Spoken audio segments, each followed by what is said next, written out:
It's the PCL. We back once again. Ladies and gentlemen, wait a second. I'm sorry. Let's try this again. It's the PCL. And ladies and gentlemen, we back again for the last and final week 4 of the PCL. We've had 3 amazing weeks. And if you have missed these 3 weeks up to this point, I feel sorry for you because you're just lost. But we're here right now, and you're here right now, and appreciate you for showing up.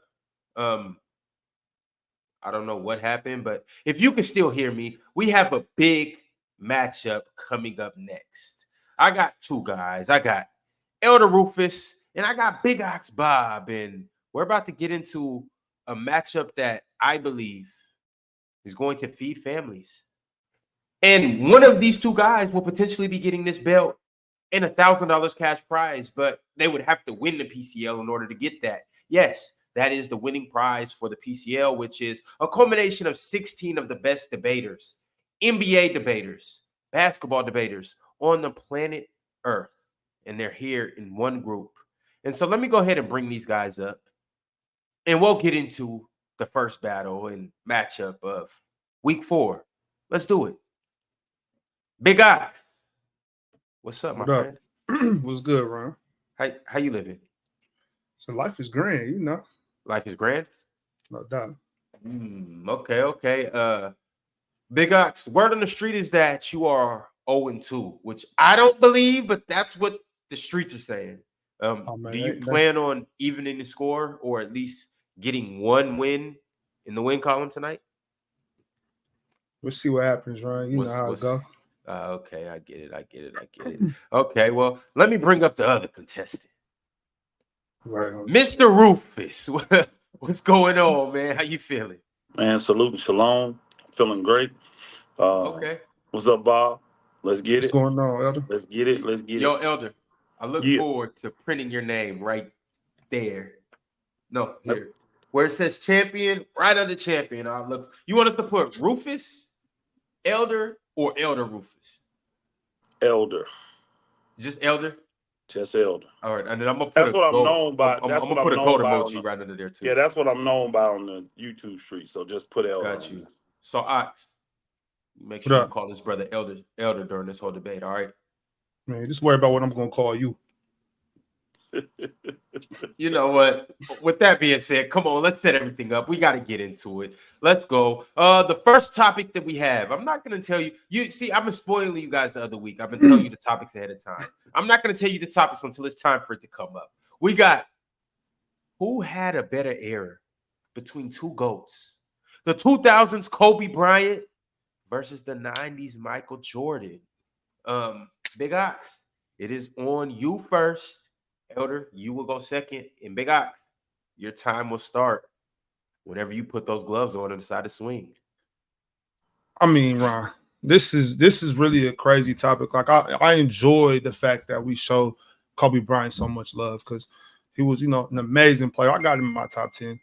But to compare Kobe Bryant in the 2000s to Michael Jordan in the 90s is somewhat disrespectful to Michael Jordan. You know what I'm saying? I'm talking about a dude that never lost. You know what I'm saying? A guy that three-peated 2 times. You know what I mean? A guy that was never in question. It was never a question who's the best player over here. You know what I mean? A guy that was the best player of that whole decade. Undisputed, bro. Undisputed, chat. It was never a conversation. Talking about a guy that went to play baseball that we're still begging to come play in the NBA. He was in the MLB and still the best NBA player. You know what I mean? Never once was he second fiddle. Never once did he get carried. None of that. This topic is egregious and it's actually unfair to Elder. And I'm sorry that you had to take this, Elder, because this is crazy. You have no leg to stand on here. I mean, we're talking about the GOAT versus a guy that some people don't even have in their top 10. I don't understand what we're doing here. This is a wash. See, it's easy. It's right in front of you. Wow, Elder. He basically just counted you out. So Let me give you a chance to count yourself in. It's on you. All right. I would agree with some of the things that Bob said. He is definitely the GOAT. I still have him as the GOAT. And that's probably it. We're going to stop at that point right there. That's all I'm going to agree with. At the end of the day, it was an incredible era in the 2000s, from 2000 to 2009. And a lot of people consider that the most toughest era in basketball. They definitely don't consider the 90s, even though that's the era I played in, as the toughest era. And it says a lot what you said, Bob, about a man that went to play baseball, and for the game to have any interest, they had to beg him to come back. That tells you a whole lot about that era. I'll let the people do what they do. There's a lot of folk that put down that era and say he really didn't have to play a lot of competition. That's what people say. Now, Kobe, you never hear anybody say that, especially the team you love, those Sacramento Queens. Kings, I'm sorry. They challenged Kobe and them in them eras. Kobe never got carried in any of those series. He did play with another all-time great, but Jordan played with many, many all-time greats. Kobe did his part in those first three-peat, and he definitely did his part when Shaq was gone, to show the whole world that he didn't have to have Shaq to win. Now, did Michael get an opportunity to show the world he can win without Scottie and without these other all-stars? Well, he did, and he didn't. He never won without all those. But Kobe went and showed everybody, I can do it. In a more tougher era, right when the era got started, when guys started to put together their own big threes and things like that, not organically. So it's definitely something to talk about.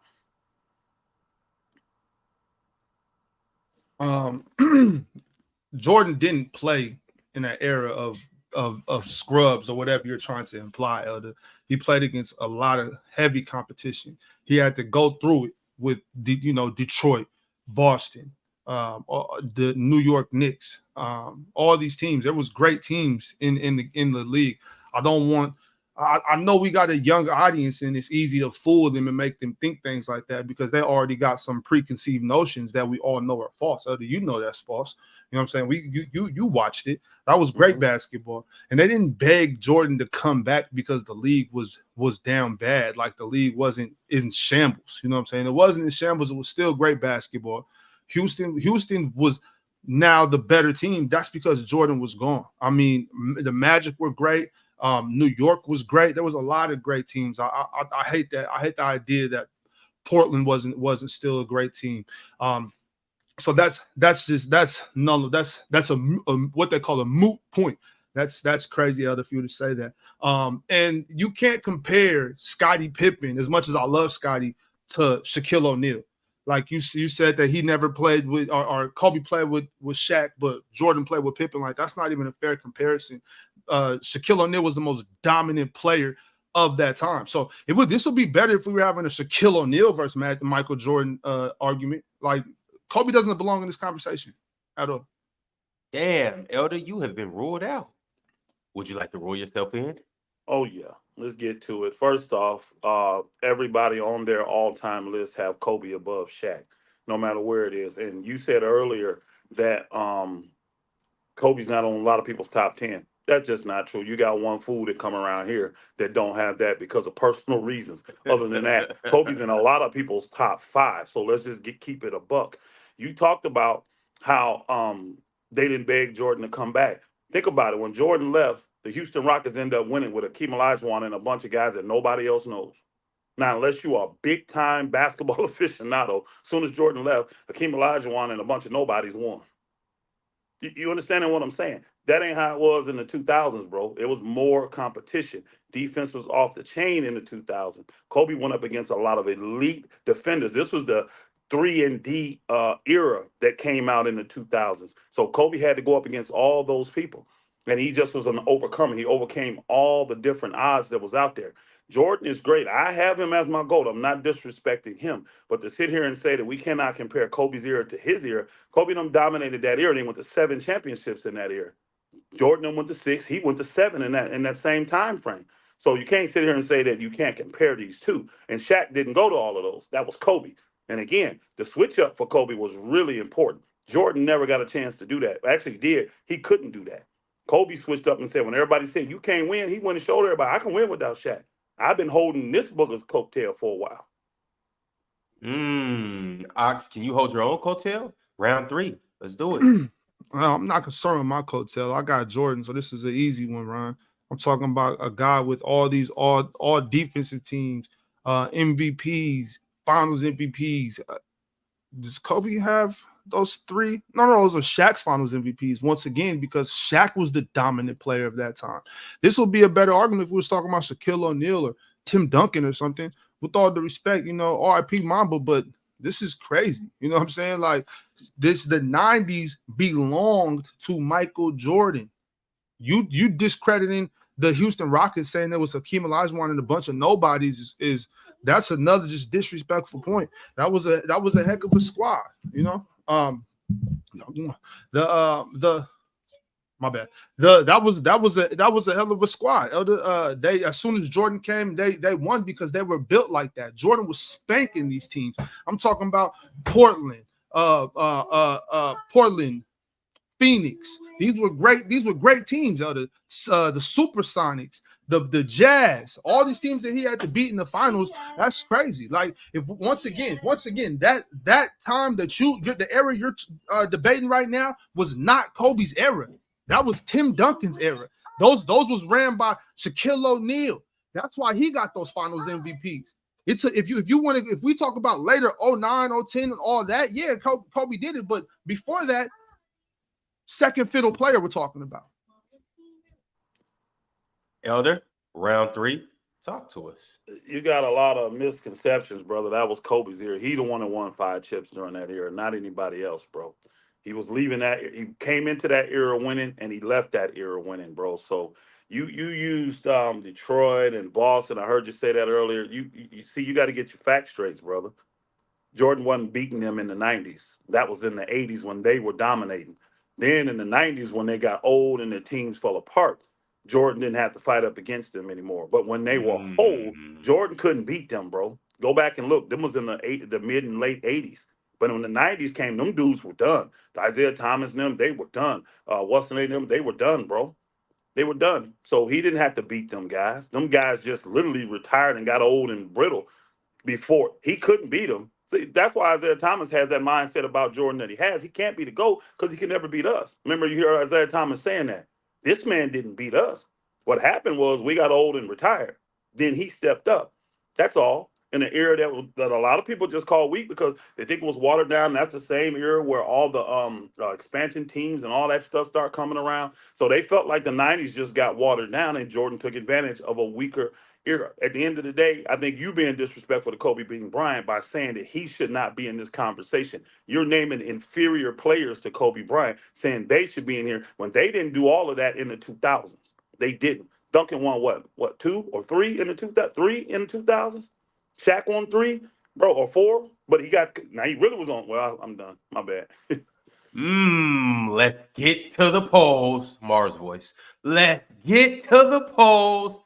Run them polls. You guys get over there and run to the polls and run these votes up. Let me know who you guys think won this round. Ox had the 2000s Kobe. He's debating whether Kobe had a better era in the 2000s versus Michael Jordan in the 90s. You guys already know. Don't be nasty. Don't be disgusting. Don't be biased. Vote based on who you believe made the better points. Y'all, this was a good first round. This was a good topic to kick off PCL Week 4, Day 1 of Week 4. Let me know in the comments and on the polls who you guys believe actually made the more sound debates. In the meantime, what's good, chat? How y'all doing? I just want to say one thing to you guys. Keep going, chat.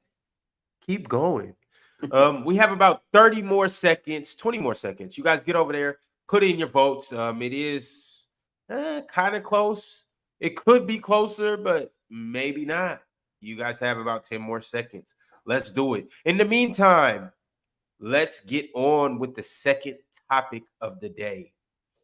We have which player had the better season in the 2010s? The 2010s, which player had the better season? These polls just came to an end. And it looks like round one or topic one of this battle, Elder Rufus took it 64-34. Sorry, Big Ox. You took a L for the first round. But remember, the live vote isn't the end all be all. And yes, one IV, everybody needs to hit that like button for PC. Don't be a bozo. Hit that like button. All right, round two. Well, topic two, round one. Let's get into it. Big Ox, you went first. So Elder Rufus, you will go first on topic two. Who had the best season in the 2010s? Talk to me, Elder. All right, I'm going to say Steph Curry had the best season from 2010 to 2019, and I'm going to pick that year. I think it's 2015, 2016 when he was a unanimous MVP. Now, I know some will say, well, he didn't win the championship, but all basketball aficionados know that was a dominant season for Steph and for the Golden State Warriors, and he led them consistently the whole year. If that team was not derailed by injuries, they would have easily won the NBA championship and to seal this thing. Starting the season off 24-0, 35-1.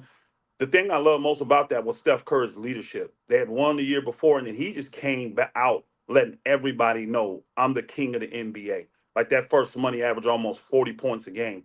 When you watch him, he didn't have like these big 60, 70, a bunch of 40 points a game. He literally averaged mainly between high 20s, low 40s all season. He was so consistent with what he did.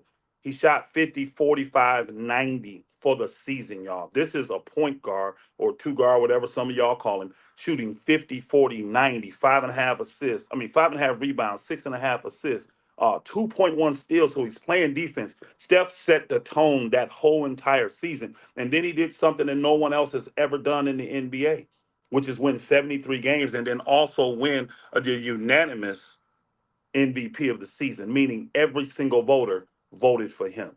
I'll have more for you in a minute. Ox just put the gloves on, Elder. Good luck. Go ahead, Ox. Yep, no doubt, no doubt. Elder said he's gonna have more for y'all in a minute. We're not even gonna get there because I'm gonna tell you who had the best season in the 2010s. It's obviously 2011, Dirk Nowitzki. Let's talk about that. Let's talk about that. I'm talking about the West that was stacked, the 61 win Spurs team, the defending champ Lakers, the young Thunder squad, the Nuggets, the Trailblazers, the Hornets, the Grizzlies. All these teams were in the West going crazy. You know what I mean? I'm talking about to make the playoffs, the AFC was a 46 win Grizzlies team, if I'm not mistaken. That West was hectic. Dirk averaged 21, 8 and 3 that season, but it was really close to 50, 40, 90 in the regular season. Very close. If I'm not mistaken, they were 57 and 25 that year. This is a guy that was written off, a guy that was called soft his whole career, a guy that lost to Miami in D Wade and Shaquille O'Neal, whose era that was in the 2010s. Dirk lost to them in 06. They wrote him off. And he came back this year, 2011, playing incredible basketball. I'm talking about scoring over double teams consistently, doing everything, scoring from every spot on the floor, from the block, mid-range, 3 balls, in transition, doing all of this. Dirk Nowitzki definitely had the best season in 2010s. Elder, talk to us. I wish we could do this and have our facts straight. Because did Bob just tell us the Hornets were in the West? Did I miss something? Yeah, you said the Hornets was in the West. They ain't never been in the West. You made a mistake. That's all right. I'll clean it up for you, brother. I'll get the broom out because there's a sweep going on around here any dang ways. So the Hornets is definitely never a tough team in the West. They've always been in the East. And again, this is not about the greatest playoff run, which Dirk Nowitzki could be talked about with that Dallas team, because they did upset some juggernauts in that playoff run. This is about the full season. The question is, who had the best season? 73-9 trumps 61 and whatever. And guess what? Steph played 79 of those games. So it wasn't like he was injured and hurt and all of that. And then you talked about old boy averaging 21 points leading his team. full of mediocre guys and no real all-stars, stuff like that. Steph did it with some good Hall of Famer guys and still put up 30 points a game on 50. You understand that? 50, 45, 91. Bro, that is absolutely incredible playing 79 games. And again, everybody knows this would have been the most incredible season in the NBA if they didn't get derailed in the finals with all these injuries that just kept coming up to all their best players. The big men, Clay, all these dudes were ever going to end up getting hurt. That's the only thing that derailed them. That's it. Okay, Elder. Big Ox is back on you. Elder, I'm going to need you to double check your stats, brother. The New Orleans Pelicans, New Orleans Hornets were 100% in the West, 2011. I believe they were the 6th or 7th seed that year, 100%. So y'all don't let Elder fool you and think I'm just up here saying any old thing. I know what I'm talking about. We here though. Anywho, let's talk about this. This is a team with Tyson Chandler, a older J Kidd, a 5'3" JJ Barea, Sean Marion, Jason Terry, Deshaun Stevenson, Brandon Haywood, a broke down Peja Stojakovic, and this guy Dirk Nowitzki carried this squad through the rough West that I was just telling y'all about in the first round. So let's not act like what he did that year was some just fluke or just nothing. Like, let's not disrespect that season. That was a hell of a season from Dirk Nowitzki. And 57-25 in that West, that's something to write home about, Elder. Let's not discredit that. And on top of that, Dirk not only had a hell of a regular season, but he got it done. He got it done. Steph Curry folded like laundry. I'm talking about Steph Curry folded like T-shirts fresh out the dryer. Dirk Nowitzki did not. You talking about injuries? Dirk Nowitzki's second best player, Caron Butler, played 27 games because of injuries. He was hurt. Yo, Elder, can you debunk the laundry theory? It's on you. I can do it. And yeah, he got adjusted because Caron Butler definitely missed the whole season pretty much. So they just adjusted with that. Now, Steph Curry, like I said, he played 79 games.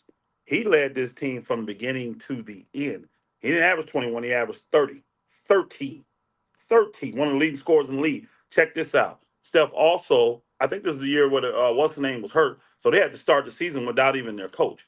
24-0 run without their coach, bro. He had long runs. He had 24, let me look at my stats, 11, 13. These are winning streaks that they had throughout the year. The total focus by Steph Curry and the leadership by him, to me, was absolutely incredible that year. He was determined to win. And again, all the people that know basketball know that if they didn't get depleted in the finals, it would have, when they were healthy, look what those final games were in the beginning.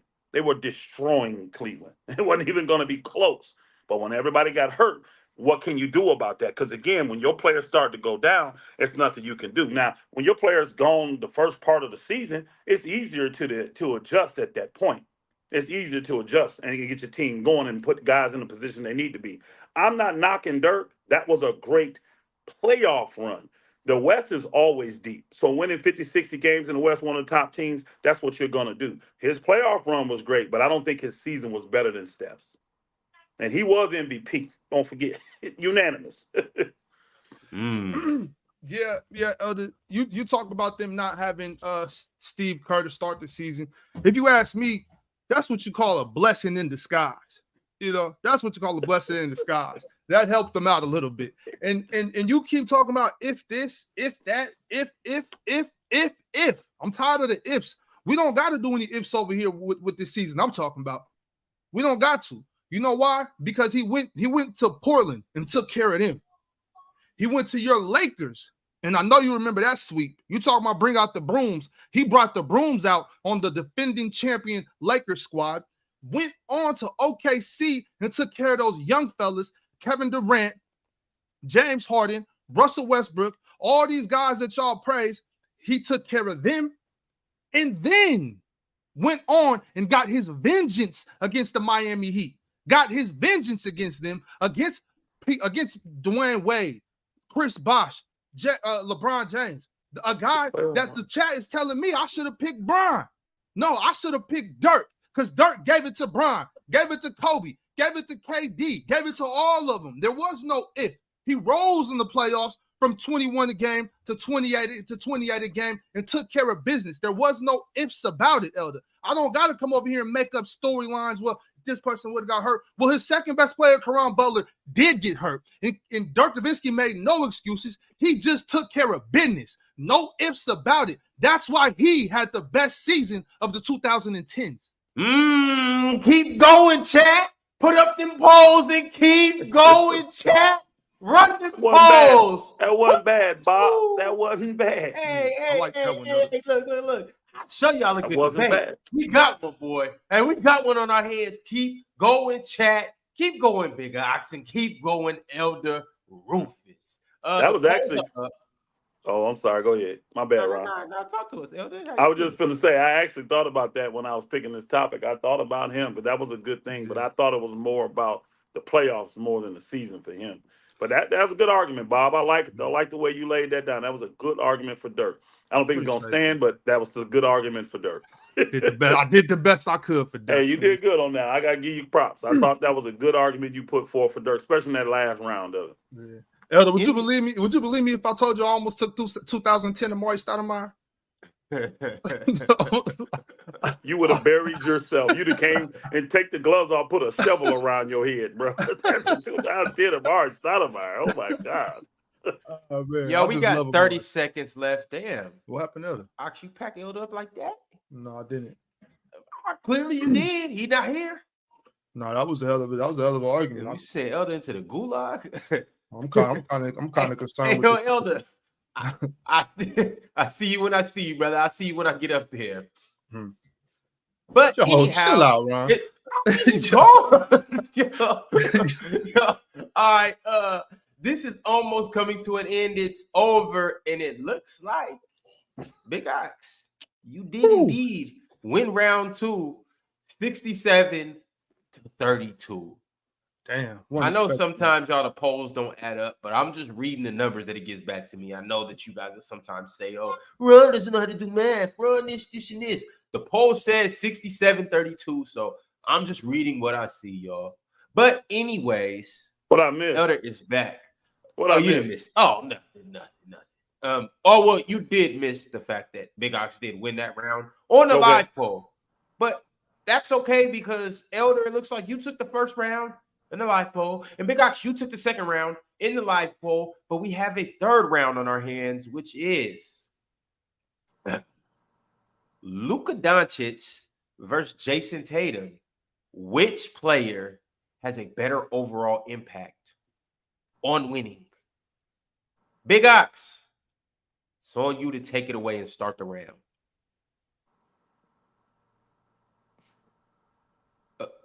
This is a great topic because of the greatness of these players. Luka Doncic is obviously a fantastic basketball player, but he has a glaring flaw, which I'm going to stand on for this debate. I'm going to bring it up time and time again.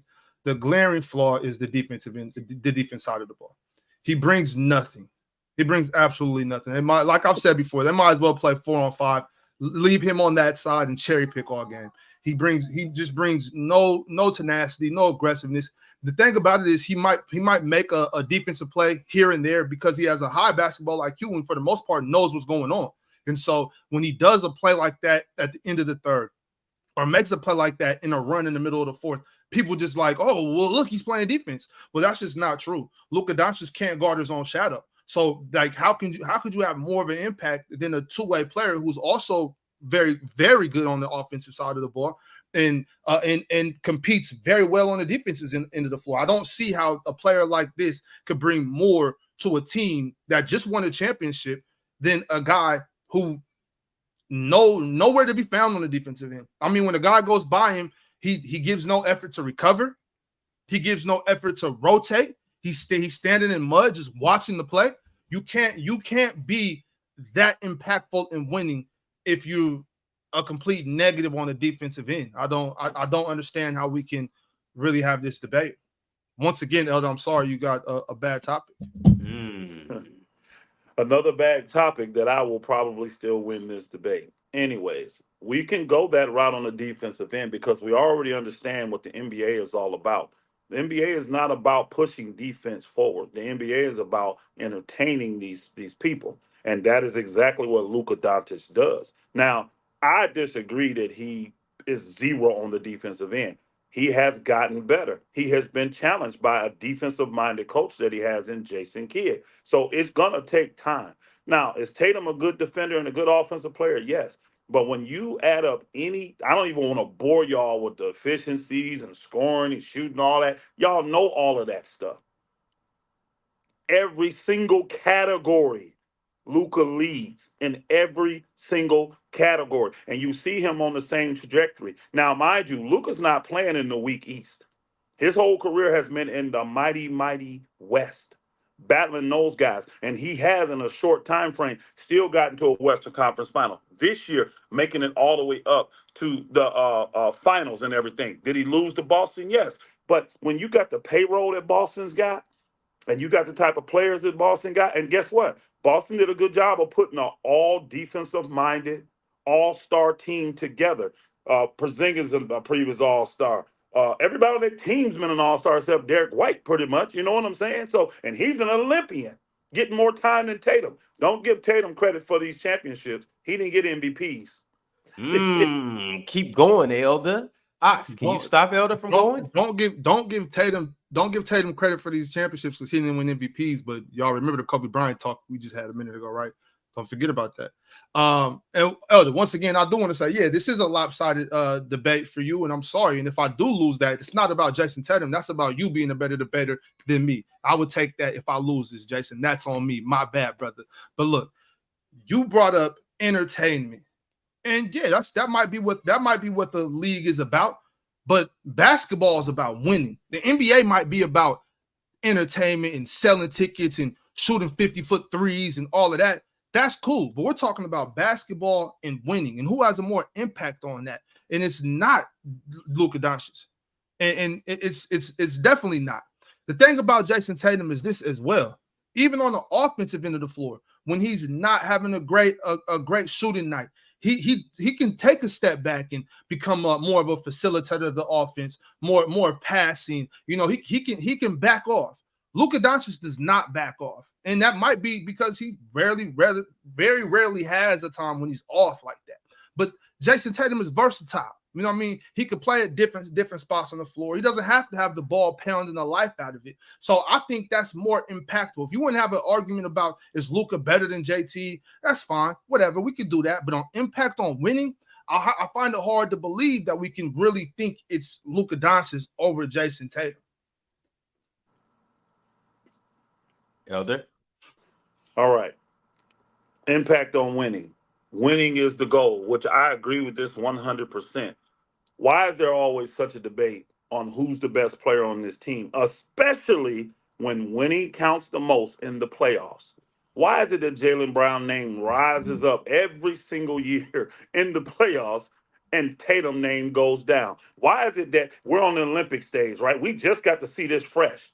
This man can't even get in the game. He's a DNP. He's a non-fit player. He couldn't impact beating Serbia. He couldn't impact beating Germany or whoever, France, whoever they had to play.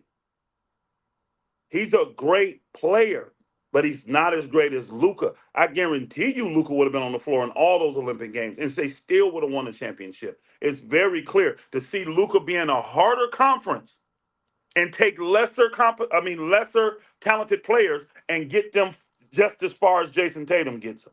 He will get to that point. He's gotten to the conference finals, and this past year, he got them to the finals with lesser talented players. Jason Tatum has played with stacked teams. Go back and look. Look at the guys that Jason Tatum has played with, the guys that he couldn't get along with, like the Kyries and all these dudes. Look at the teams he's played with. The impact is clearly on Luka's side because he's raising everybody's bar. And he's dragging teams to conference finals and to the finals. And he's doing it in the Olympics when he plays. Elder, I love the chat, and I can't sit here while you disrespect them like that. and treat them like casuals, saying things like he couldn't impact winning in the Olympics. Well, that's a Steve Kerr problem once again. We go back to Steve Kerr. If Jason Tatum, that doesn't diminish Jason Tatum's impact on winning. That just means they got LeBron and KD. I do feel like if Jason Tatum was playing in those games, they still would have won.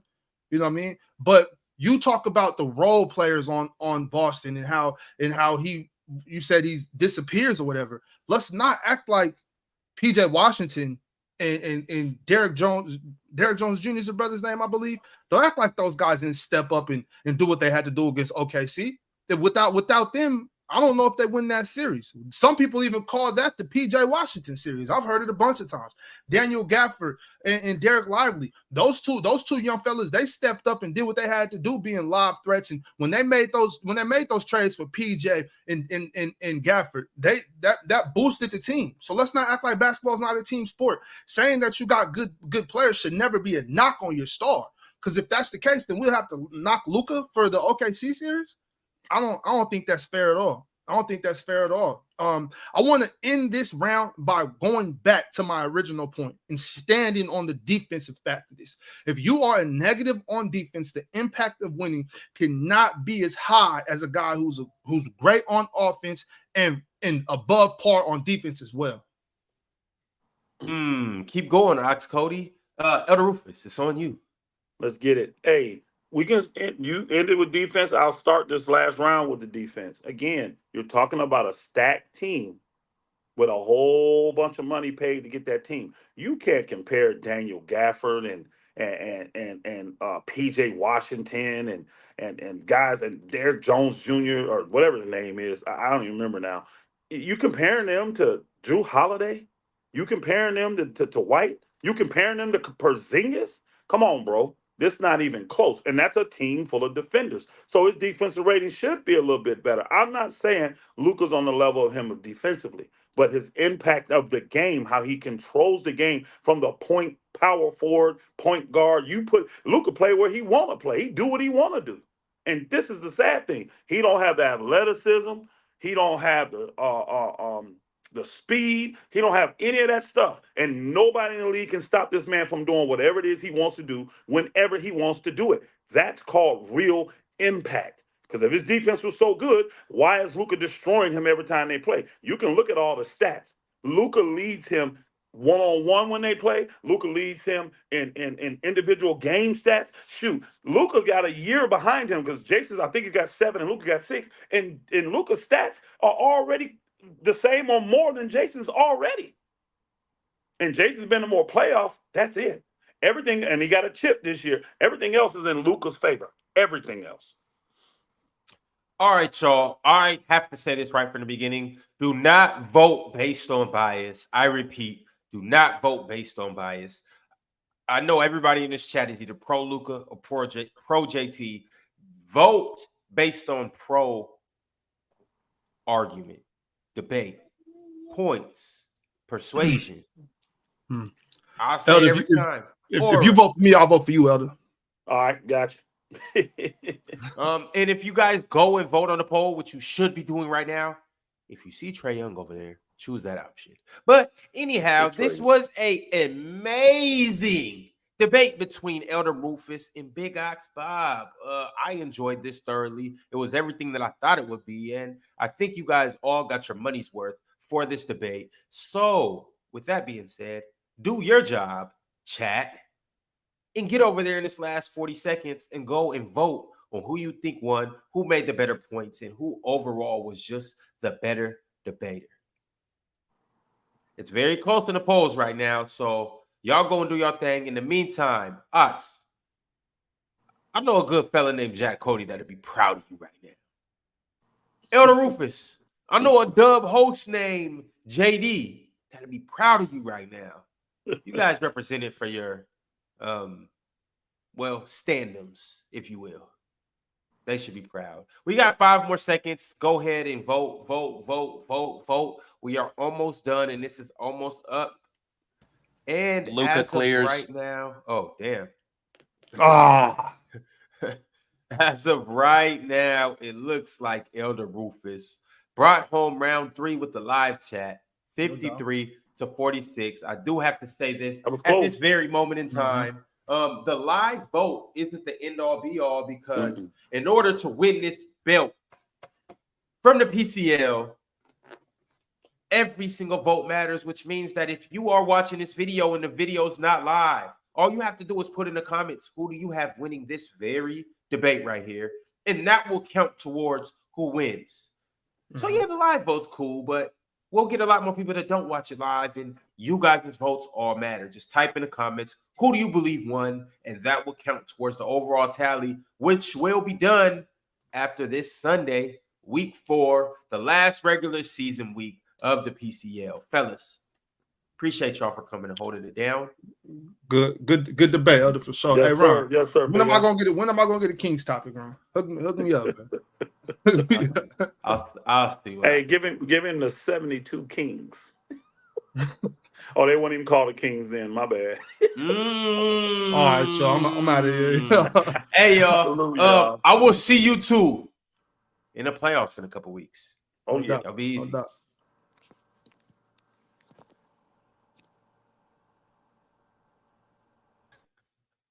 Yo, I will see you guys in a couple of minutes. We're gonna take a quick intermission. Be right back.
Oh, my bad, y'all. It was still playing in my headphones. Hey, that's a banger. I know y'all miss Kentucky Woman, but whoo, hey, they coming with it with the heat. I know some of y'all don't like these beats because some of y'all just don't got no rhythm. Y'all don't got no flow. Y'all don't got no flavor, and that's cool. Go to the LCL and listen to country music. But this is the PCL, and as of right now, we got another major matchup coming up next. I got my man Haize, and I got my man Jack Cote, and we got some fire-ass topics coming up next. So let's go ahead and get into it. I'm going to bring both of these good fellas up here. We're going to make this happen. What's up, fellas? How we feeling today? Wow, I'm great. Feeling good, man. Feeling good. Jack, you high off that last topic? Listen, I appreciate Ox for that. I did, okay. And I'm not trying to rub any of the comment section the wrong way right now, but I don't want any of this anti-Celtic bias during this debate, okay? We're going to keep the bias out of it. This is strictly, hey, who delivers a better argument? Facts. Irvin K talking about this, the Celtics versus the Bulls. Irvin, as much as you would like it to be that, it's not that, because this first topic we have Dwayne Wade versus James Harden. Who is the better shooting guard? Jack Cote, it is on you whenever you're ready. Let's do it. Well, I think if you ask the question of who's the greater shooting guard, you would have to say Dwayne Wade. It's Michael Jordan, it's Kobe Bryant, and then it's Dwayne Wade as the three greatest ever. But in terms of who is the better shooting guard, peak James Harden, you could argue this man is one of the greatest of all time. And if we want to go down the list here of what Harden has accomplished and what Dwayne Wade has not, say what you want about greatness. James Harden has a regular season MVP. Dwayne Wade does not. James Harden went 3 straight years of leading the league in scoring, winning the scoring title, 3 straight seasons to Dwayne Wade's 1. Okay, so in my eyes, not only is James Harden one of the greatest scorers of all time, but what James Harden did for the game, say what you want about Steph Curry's impact. I'm the biggest Steph Curry fan on planet Earth. I'll tell you right now, I step back before I take a jump shot. People take little side steps. That's because of James Harden and his impact on the game. He was the best shooting guard since Michael Jordan and Kobe Bryant. And in terms of numbers, he was a way better performer. Dwayne Wade could never be what James Harden was as an offensive threat. I understand the defensive ability of Dwayne Wade and his winning mentality. James Harden doesn't have a ring, but who's the better shooting guard? That's James Harden. Jack Cote delivering a good first round. Haize. If we're talking about better shooting guard, a better shooting guard doesn't just come down to regular season awards and scoring. You already mentioned it. Dwayne Wade's defensive prowess puts him above James Harden by a considerable margin. As a matter of fact, there's no guard in the history of the league during the playoffs that has more block shots and steals combined than what Dwayne Wade does. He impacts the game of basketball. When you also look at the way that he's able to dictate shots, let's also talk about, I know you gave the MVP, three things that Dwayne Wade has that James Harden has never and may never sniff because of him just being a bad teammate. 3 NBA championships. 3 of them, count them. And while James Harden does have 1 regular season MVP, I think we can all agree that the playoffs matter as well. And 1 finals MVP that goes to Dwayne Wade, period. James Harden is no doubt a great shooting guard, and you cannot take that away from him. But the problem with James Harden is himself. On top of it, Dwayne Wade's ability to sacrifice for his team, that is something that James Harden has never done. But I'll get back to that in a second.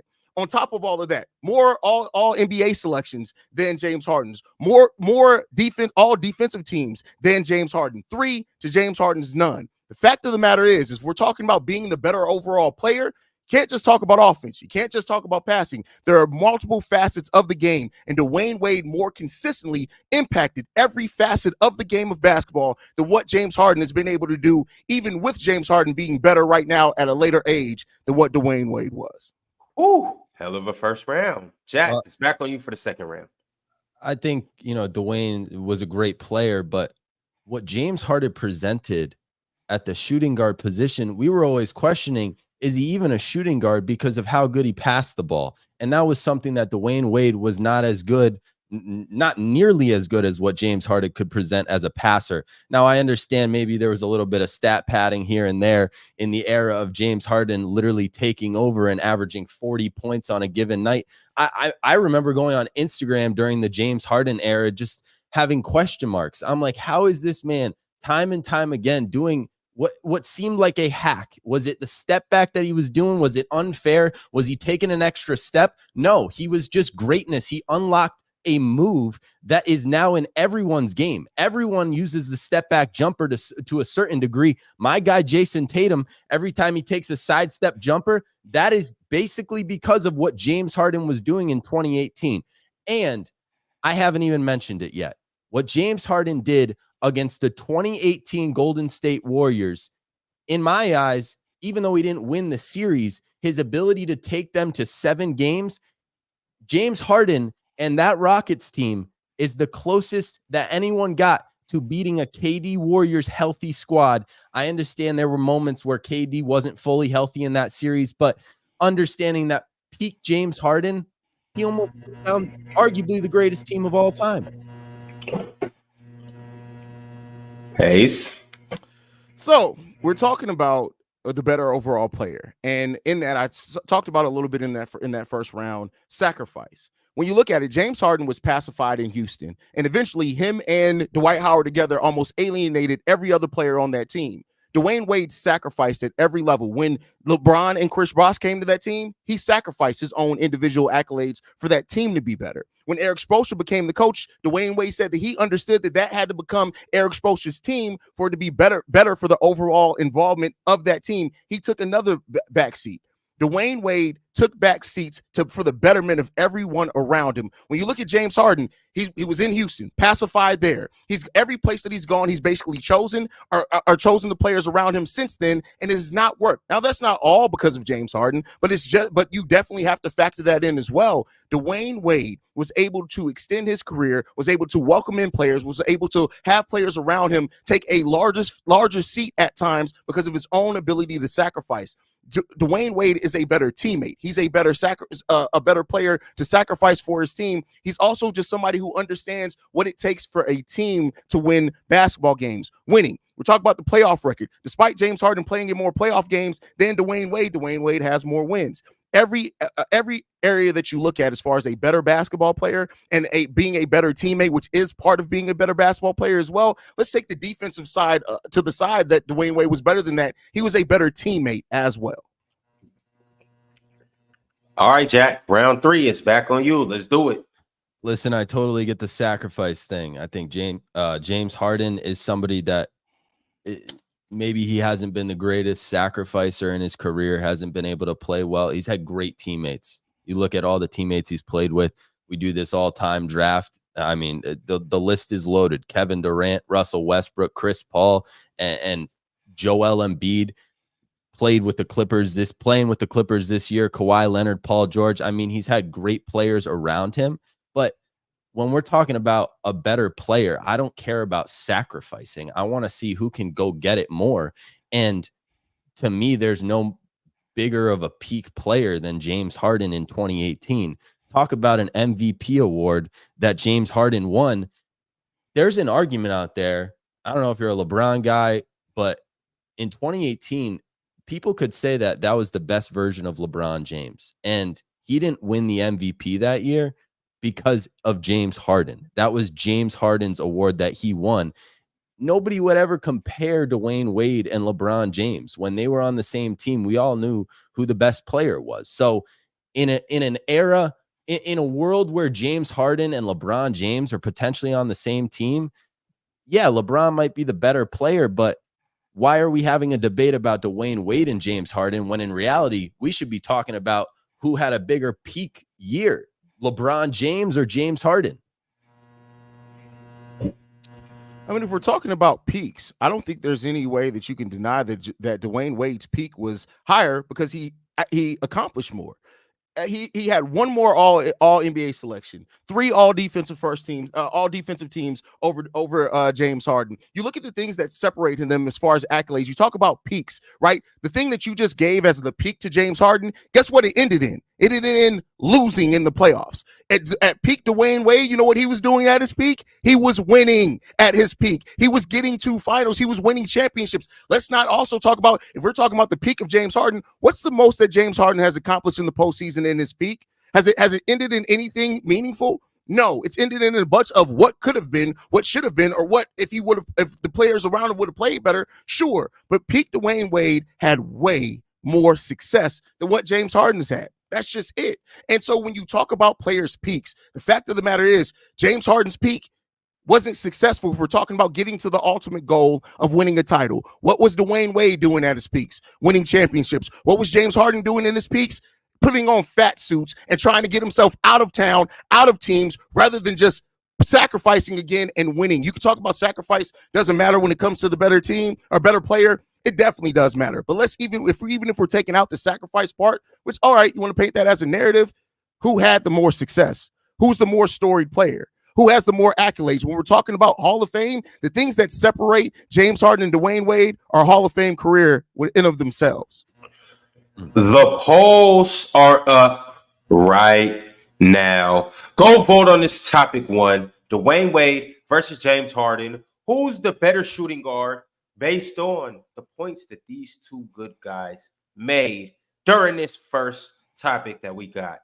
Haize, are you fat shaming? You know what?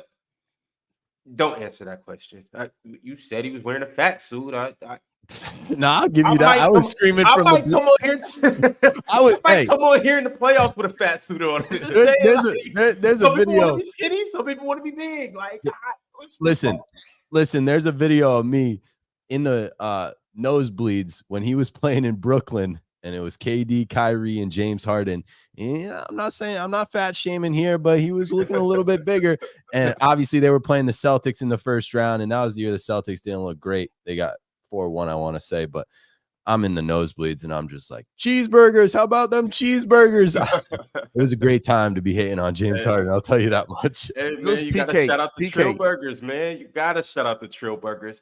Speaking of which, let me shout out the Trill Chatters, the real chatters that are in here really doing what they're supposed to do. You know, like the 86 people out of the 300 people that are in this room that have went over and voted. Let me shout out everybody that is actually a member. You know, guys like Mo Hunted, Duke Did It, Astara Magnifica, people like that, you know. Let me shout out everybody that is actually in here being a member and voting and liking the video. But it looks like as of right now,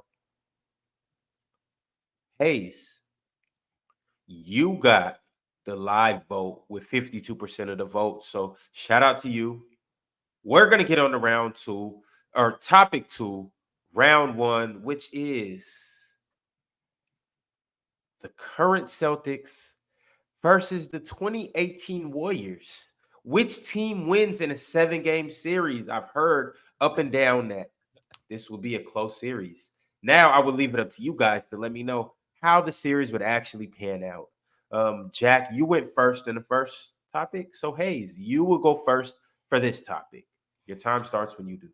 This is one of the more interesting topics because it's not a different era, but it's conflicting type of styles. Both teams were solid defensively, solid offensively, but I look at the Warriors and I say this is about who could win in a 7-game series. And the fact of the matter is that the Golden State Warriors were in the midst of being 4 years in a row in the NBA Finals at that point in time. It eventually ended up being 5.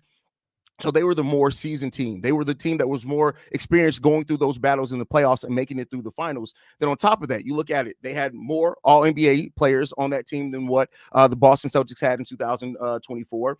Then you look at it on top of that, they also had Draymond Green playing really good defensively at that time. In the 18 losses that the Celtics had in the regular season, they allowed an average of 109 points per game. The Golden State Warriors in their season average 113 points per game.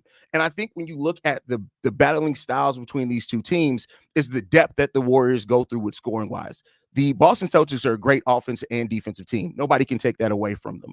But the Warriors were such a special offensive team in the way that they were able to attack and how they operated their offense. On top of that was peak Steve Kerr. I know that he has not been coaching the best here in the Olympics and things like that, but that was also peak Steve Kerr. I think when you look at the Warriors going through a 7-game series on top of what they had already been through as a team at that point in time, they're just more tested than what the Boston Celtics are at this point in time. They've been through more. They've dealt with more. Also, the Boston Celtics having, I won't call it an easier run, but every team that they faced on that run had a major injury. I put the Warriors on top. Haize is spitting. Jack, you got it. Yeah, I mean, I think nobody can hate or doubt on the fact that what we witnessed with the 2018 Warriors, just the offensive fluidity, Kevin Durant being put onto Golden State was the most beautiful thing for the game of basketball ever. I was a huge Steph Curry fan growing up, but also was a Boston Celtics fan. So this is a great topic for me. To me, when I look at the two starting fives specifically, first of all, Golden State's depth and their bench was cooked the second that KD went to Golden State. So I would give the bench to Boston. But then if you just look at the two starting fives, you look at Derek White, Drew Holiday, Jaylen Brown, Jason Tatum, and Kristaps versus Steph Curry, Klay Thompson. I would throw Andre Iguodala kind of as the small forward. Then you got KD and Draymond. That's your starting five for Golden State when it really matters.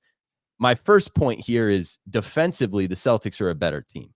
Understanding that the Celtics have been built on defense, especially in this kind of 6-7 year stretch of Jason Tatum, Jaylen Brown both being drafted.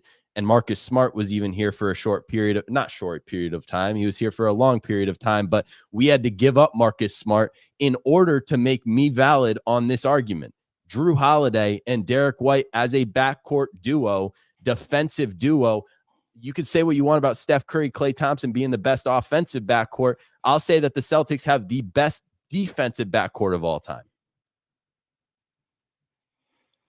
You mentioned the bench scoring in there. You said that the Golden State Warriors bench was depleted. Well, the Golden State Warriors averaged 33 points off the bench during the regular season of that year. And then in the playoffs, 25.5 points off the bench.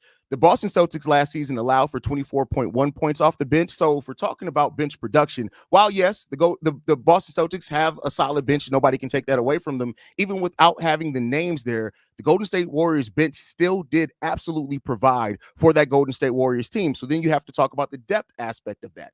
And like I said, when you look at also the point differential, we know that the the Boston Celtics had a great point differential in the regular season. But when you look at it, the Warriors in the playoffs in 2018 had an average point differential in wins of plus 10. The Boston Celtics +8. The fact of the matter is that the Golden State Warriors had their best players step up in the right times, whereas during the playoffs for the Boston Celtics, Jason Tatum was shooting 28% from three-point range and overall 42% from the field. You look at that flip side on that run for the Golden State Warriors, you got Steph, you got Klay, you got KD, all still shooting effective field goal percentages from both three and from the field. Their best players stepped up, while as one of the best players, and your guy on the Boston Celtics had a questionable series. Still impacted, still led the team in scoring, but the efficiency was way down. And efficiency matters when you're talking about a playoff series. How are you able to stay efficient? And the Golden State Warriors stayed extremely efficient. While their bench production went down, their starters picked it up and became more efficient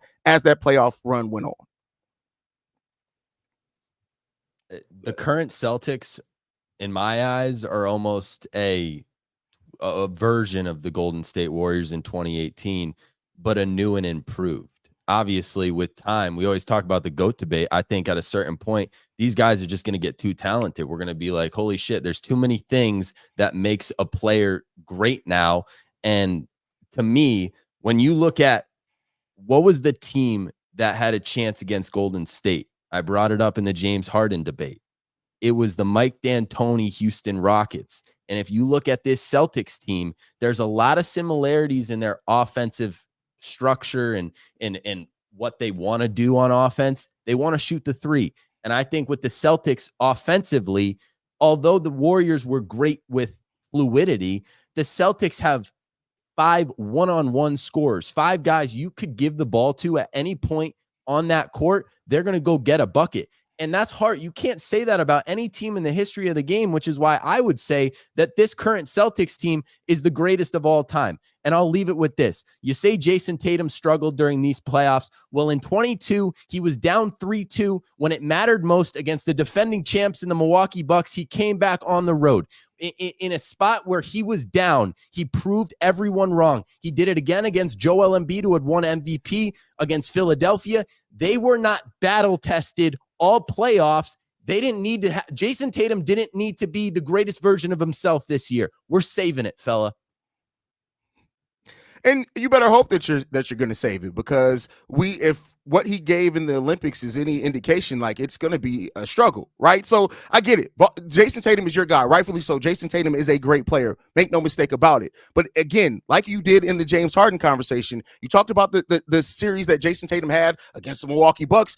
What did that season still ended up in? Nothing. No hardware, no nothing. At the end of the day, we're talking about a team in a 7-game series. And yes, you have great one-on-one players, great isolation players, but we've seen it. Yes, the Boston Celtics were able to overcome that this season. But let's look at the history when you have a team that can ratchet it up defensively. That one-on-one shit ain't getting far. Let's also look at the path that the Boston Celtics had to go through to get to the finals. Miami Heat missing Jimmy Butler. The Cleveland Cavaliers team missing Donovan Mitchell. Indiana Pacers team that was hobbled all up and down. The Dallas Mavericks team, I'm not even going to give them no excuses there. It is what it is. You look at that Golden State Warriors team, what they did on the flip side of that. A San Antonio Spurs team that almost won 50 games. A New Orleans Pelicans team that, while flawed, still won a lot of games in that regular season. And then your point in the last debate was how good that James Harden Houston Rockets team was. And guess what the Golden State Warriors did to that team? Yes, it took 7 games. Yes, it was an exciting series. but we won. They won that series and ended up going on to win a title. The best thing that you can point out to was a season in which the Boston Celtics didn't even win the title. We're here to talk about the 2024 Boston Celtics. Why are we talking about a series that they had against the Milwaukee Bucks? That has nothing to do with now. Jason Tatum disappointed now. I don't think he disappointed. I think he understood his role. He sacrificed the way Dwayne Wade sacrificed over James Harden for championships, whereas James Harden has no championships. Listen, I haven't brought up the unicorn in the room. Kristaps Porzingis, to me, makes the Celtics the greatest team of all time. The reason why is because he stretches the floor, right? His 30-footer is undeniable. When Kristaps is healthy, to me, the Celtics win this debate. And if you're looking at what Kristaps Porzingis presented during these finals, he was brilliant. Tatum kind of took that back seat. The reason why I brought up Milwaukee and against Philadelphia is because when it mattered most, when your team goes down, when you're trailing, what did we see out of Anthony Edwards when his team was down against Dallas? What we saw him prove it right against Denver, but what did we see against Dallas? He didn't show up. He was too young. The experience of Jason Tatum is what I'm trying to point to here. He knew that this past year, he didn't have to be the greatest version of himself in order for them to win a title. He did everything right, but ultimately, Stephen Curry was the reason why they won in 22. Am I wrong to say that? No. Steph Curry was the reason. Marcus Smart did as good as he could do, but what Drew Holiday and Derek White present as a defensive backcourt duo, that is, in my opinion, limiting Stephen Curry. And Jason Tatum and Jaylen Brown had plenty of success against Kevin Durant for me to think that JT is a better basketball player than Kevin Durant ever will be. Woo! Hey, that's compelling points on both ends. You know, run the polls. What are we waiting for? Get the polls up there. Get the time. Let's see the anti-Celtic If bias. I had to choose who will win this series, I just wouldn't put my money on it based on the points that both of you guys made. That was solid. That was a great solid. debate. That was great. I'm not gonna lie. I would love to go round 4. Fuck it. Let's do it right now. No time. Y'all just go back and forth. Let's do a ticket style. Let's do a ticket in March. Now, had y'all picked the 2017 Warriors, that would have been a very different conversation and debate. Well, yeah, Haize. I think we did the right thing because, yeah, I'm gonna just say what I need to say. That's you guys go ahead and vote.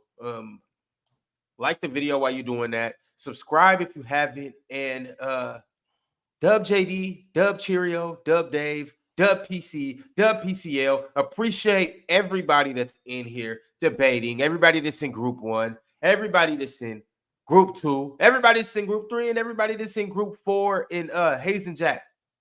Do you guys have the best group?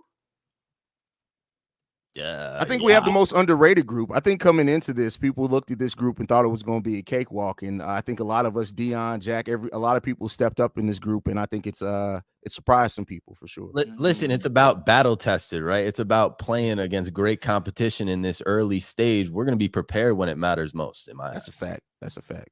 Okay. We'll see come the playoffs. Elmars, let's run them polls, man. Let's get it done. It looks like round 2, well, topic 2, Haize, you're taking the live vote once again. But it's not the end all be all. Like I said, you guys get in and vote. Put your comments up here and let us know who actually won this topic. We're getting over to round 3. And as of right now, round 3 stands as Jalen Brunson versus Trae Young. Haize, you went first last round. So, Jack, it is back on you to do the damn thing right now. Let's go. I think if you ask this question in the year that we're in, which is 2024, I would much rather have a guy like Trae Young who presents the 3-point shot.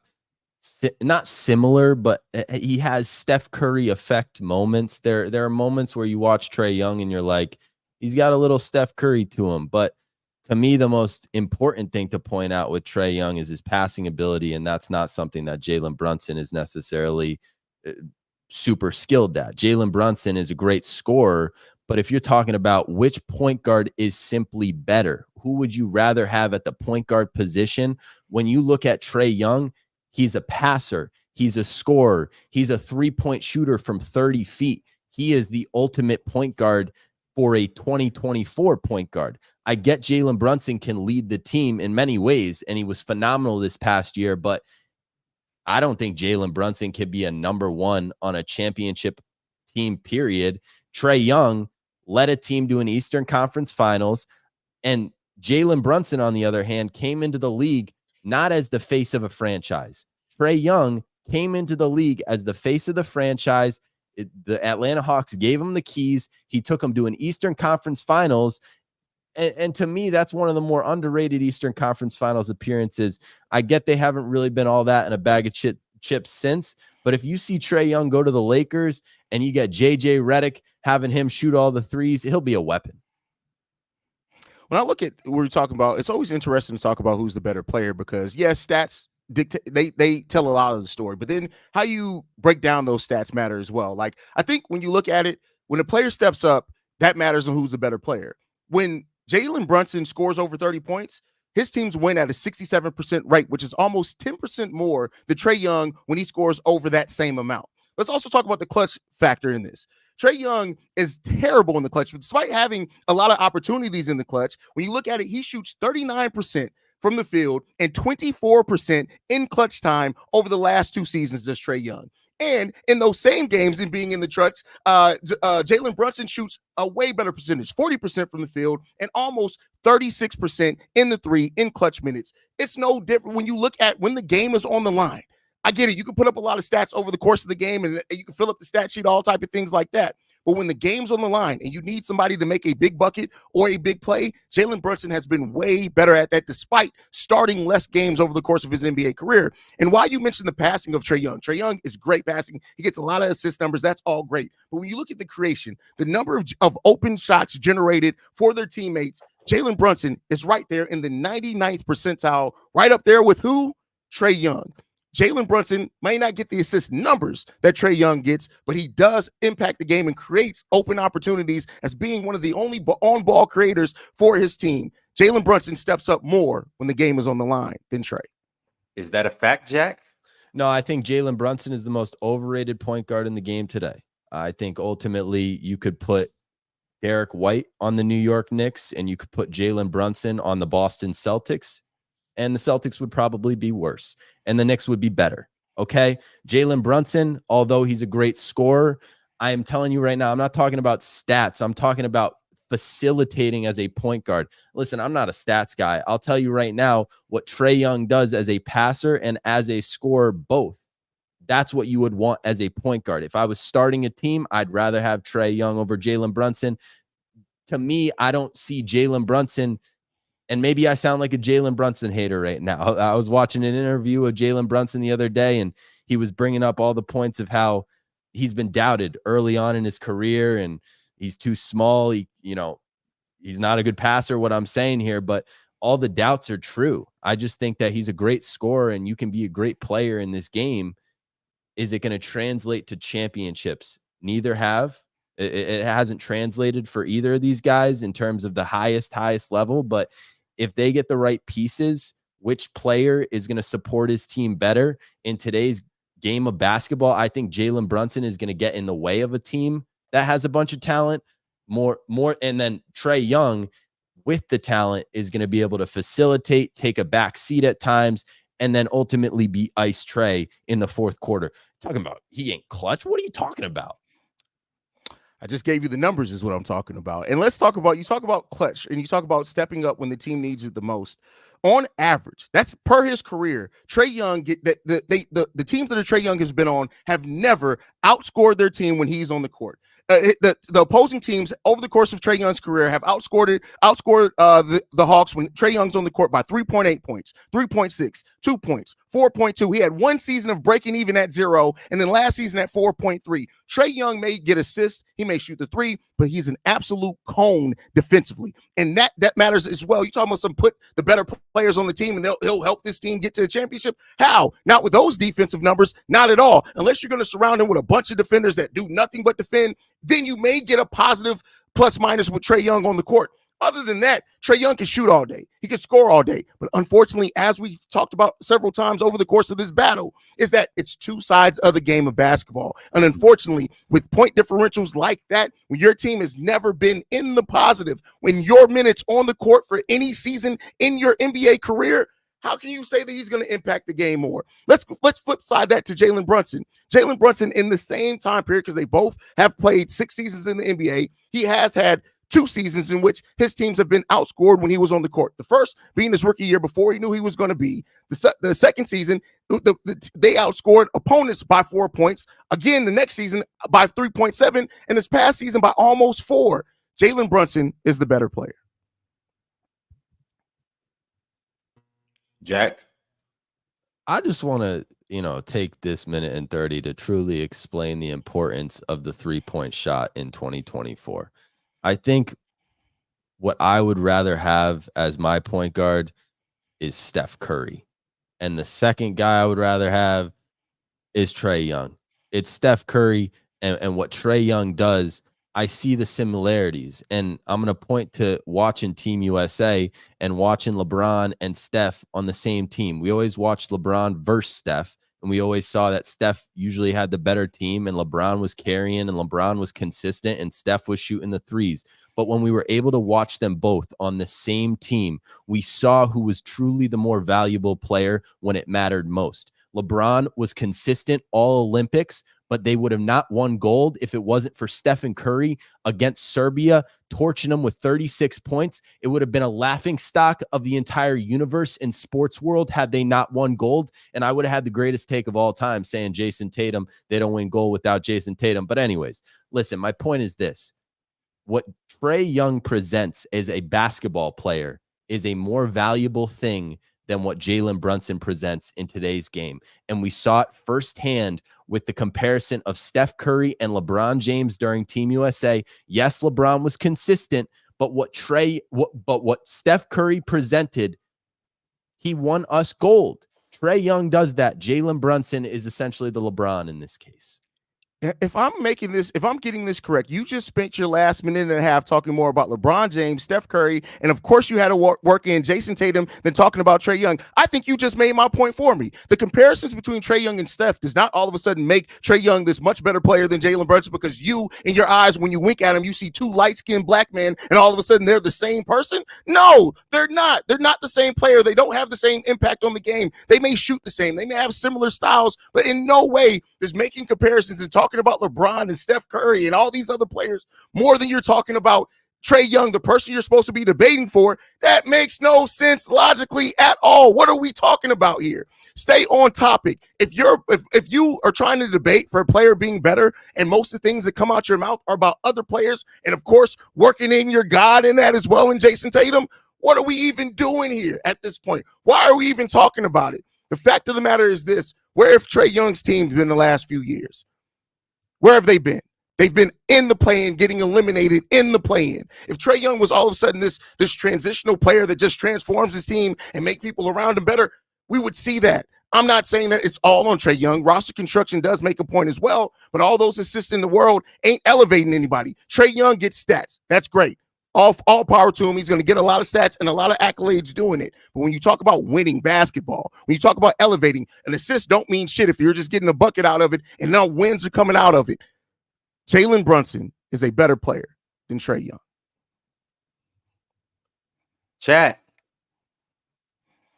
It's up for you guys to determine who won this debate. Between Trae Young and Jalen Brunson, I would vote, but I have to wash my hands on this topic because you guys know how I feel. But it was great arguments made from both of these guys. And you guys have about 1 minute and 10 seconds to go choose without any biasness, without any emotions, without any preconceived notions, who you believe put up the better fight in this battle, who made the more compelling points, who went to the stats, who was just the better debater, who painted the picture more clear off of who's simply a better point guard out of these two. Fellas, this was a hell of a debate. Round 4 of the PCL. How's your regular season been, fellas? Mine was great, man. Great regular season. I learned a lot about life. Okay. And you learned a lot about Players' Choice chat. I get it. Yeah, no, it's all good. It's all love. You know, I respect Players' Choice chat completely. I love each and every one of you that is in the chat. I can't talk during this. I'm not trying to. Oh, you're good, man. Have fun. Have fun. All right. Well, we got about 7, 6, 5. Like the video. Oh, here we go. We're wrapping up the polls right now, and Haize, you got it yet again with the chat vote. 84% of the live viewers. Once again, you guys need to know that if you are watching this right now and it's not live, you have the opportunity to vote on Big Ox and Elder Rufus, Haize and Jack Cote, or next, Chill and Dion from Ohio. All you guys have to do is type in the comments who you believe actually won. But shout out to everybody that's in here live and that has voted. Fellas, thank you for coming up here, doing your thing as usual. And we will see you guys in a couple weeks in the playoffs. Fellas, just right quick. Other than yourselves, if you had to choose who's going to win this whole thing, or choose a group over what you think is going to be the winner, who would you choose? Chill. Chill? Yeah. Okay.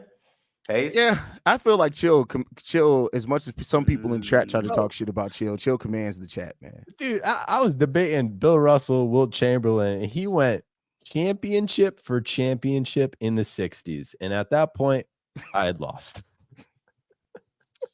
All right, well, Chill, you have actually been selected as the next winner of the PCL. Oh, shit, Chill, what's up? Oh, what it do? Oh, damn. All right, well, we will see you guys here in a couple weeks. Appreciate you guys for coming up here and doing what you do best. I'll catch you soon. Love. Peace. Peace. In chat, I will catch you guys in a minute. I'm going to go get a drink of water, and I'll be right back. We're going on break. Don't go anywhere. We'll be right back.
Let's do it, baby. It is our third matchup of the night. This is the matinee matchup. We got Chilltown Hoops and Dion from Ohio. Before this whole PCL thing started and we were putting the groups together, and Chill sent me the group that he actually wanted, which he doesn't want to talk about. But when I realized that Chill and Dion were in the same group, I said, I can't wait for this matchup right here.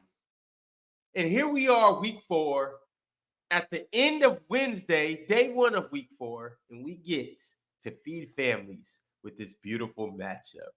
I'm just excited, y'all. I'm excited. So let me go ahead and get the GOATs up here. Look at him. Look at that man from Ohio. What's Look good? at him. Look at the boy from Ohio. What's up, bro? Hey, Yes, sir. This is for Cleveland, huh? How you doing today? Yeah. Oh man, I'm great. Hey, I'm even better now that I get to sit back and watch one of you guys cook, and one of you guys Let's go. get cooked. Let's go. Okay. Chill. This is what you wanted, right? First of all, Ron, What's up? before we go any further, matinee is the first show. It's not the last show. So let's start there. I said Okay. at May. That's number one. Number two, stop telling people I picked this group. I did not. I had nothing to do with that. This was the seeding, and that's what it is. Let's get it on. Oh, let's do it. Let's do it. Let's get it on. Topic one. For this matchup, I actually really love this topic, y'all. It is the best six-man, Jamal Crawford and Lou Willville. Chilltown, take us away. So let's understand first what the actual meaning of the six man is. That's the rotation guy. The rotation guy, when he comes in, we don't lose much, right? He's the guy who anchors our second unit. He's the guy that doesn't throw us off anything that we're trying to do. He comes in, he gives us buckets. He comes in, he puts pressure on the defense. He puts pressure on the offense. He does everything necessary in order for us to stay afloat, to give that team behind, to give the guys that he's playing, but to give the guys he's playing in front of or behind, leave them for minutes. So that's the epitome of what Jamal Crawford did. He was nothing but a bucket getter who consistently put pressure on defenses. He was one of the better transition players in the game. Not only was he one of the better transition players in the game, he was one of the better isolation players in the game. And he got busy any and everywhere he played. It wasn't just a fluke where he just played one place and he only did it for once or 1 or 2 years. He did it everywhere he played. He became the consummate rotation player, and he did it for a long time, consistently coming off the bench and getting busy. He averaged 16 a game for 7 straight years. That rivals guys like Tony Kukoc. That rivals guys like Detlef Schrempf. Big time rotation players. So with that being said, a guy like Jamal Crawford, as big as he is, 6'5", could get to wherever he wanted to get to. One of the best rotation players in the game's history, clearly one of the best rotation players in the game at that point, stayed consistent with everything that he did, and he kept himself in that conversation as the best rotation player in the game. Chilltown speaking facts. Dion, it's your time to do the same. Nice. So lemon pepper Lou, right? So I'm happy you bring up Detlef Schrempf. You know something else about Detlef Schrempf? Listen, Lou first back-to-back winner since 1991 when Detlef Schrempf did it. If you go back since they gave out the award in 1983, only Kevin McHale joins the list. So 1 out of 3 players in NBA history has done this feat, right? Listen, on top of that, only player to win six-man award 3 times in a 5-year span. Jamal Murray was dominant, but he only did it 3 times in 7 years. Lou wins best year, you know what I'm saying? So you take the best year for Lou Williams and the best year for Jamal, Lou Williams clears them, right? So I'm talking about 2018 when Lou gave you 23 points, 3 rebounds, 5 assists on 57% true shooting. And Jamal did it in 2010, averaging 18 points, 3 rebounds, 3 assists on 57% true shooting. So obviously Lou is better than that as well. Now, if you combine all 6 years of him winning the award, Lou has 3 of the 5 best seasons. Lou finished top 10 in six-man of the year more times than Jamal Murray. And actually, their highest per PER for each season is 20.29 compared to Jamal at 18.5. So when you factor all these things together, this is when you go pick for the best six-man of the year. So I'm taking Lou all day, and I got more facts to back it up behind it. Absolutely, 100%. I like that. That's it for first round. I like that. 100%. I do like that. Take it away, Chill. Absolutely. Well, I'm glad you brought up those years of being consistent. So there's gaps, like you just said, with Lou Williams. So he'll win the sixth man of the year, and then there's a 2-year gap. Then he'll win it. Then he'll be in it again. Then there's a 2-year gap. Jamal Crawford had a 7 straight year gap, 7 straight years where he finished 5 of those 7 years. He finished in the top 5.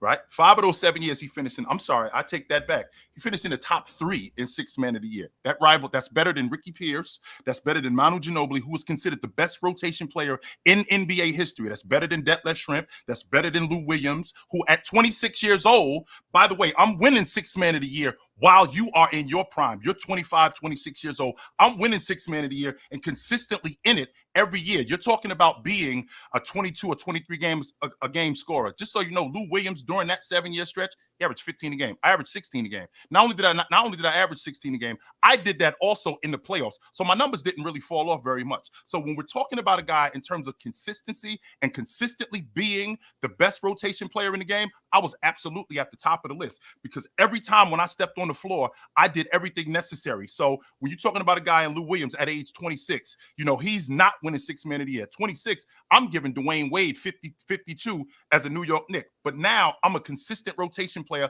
for 7 straight years. And in those 7 years, I clearly did more than you because I was in the rotation. Not only was I in the rotation, I was in contention more than you during that time.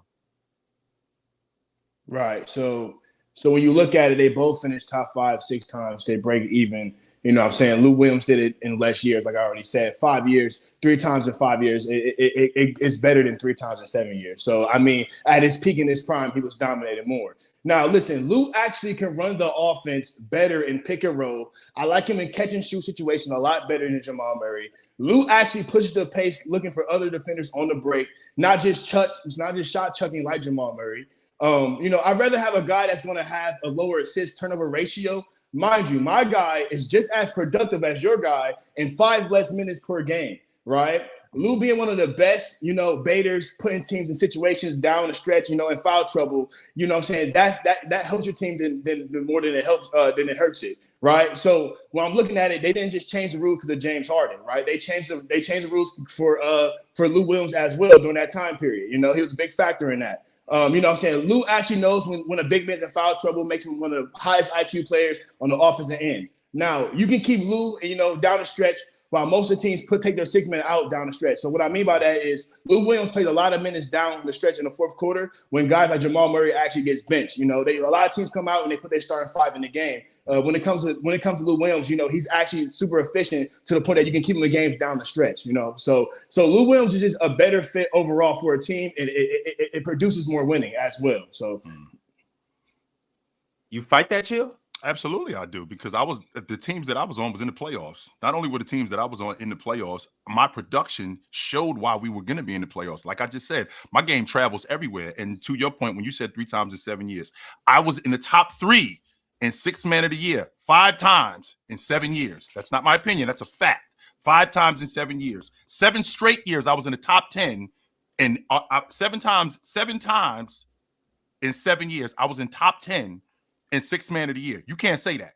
Not only can you not say that, great guys like Manu Ginobili can't say that. You can't say that you were top 5, you were top 3. You can't say that as many times as I have during that time. Not only that, at 6'5", I revolutionized what the rotation player was, how fantastic I was in transition with my ability to handle the ball. I was a matchup nightmare for anybody. Not only was I a matchup nightmare, you couldn't go after me like you go after Lou Williams defensively, because we all know who Lou Williams was defensively. We know that he was completely a liability. We knew for a fact that you could not go after Jamal Crawford like that off the strength of me being as tall as I am, not only me being as tall as I am, me being as rangy as I am, not only that, me being able to come back at you and keep you on the defense, which is what Jamal Crawford did in that little bit of time that he played, because he only averaged 25 to 27 minutes a game. And when I was in the game, I was completely and utterly productive, and I was better than most, and my numbers prove it. And that's not my opinion, sir. That is a fact.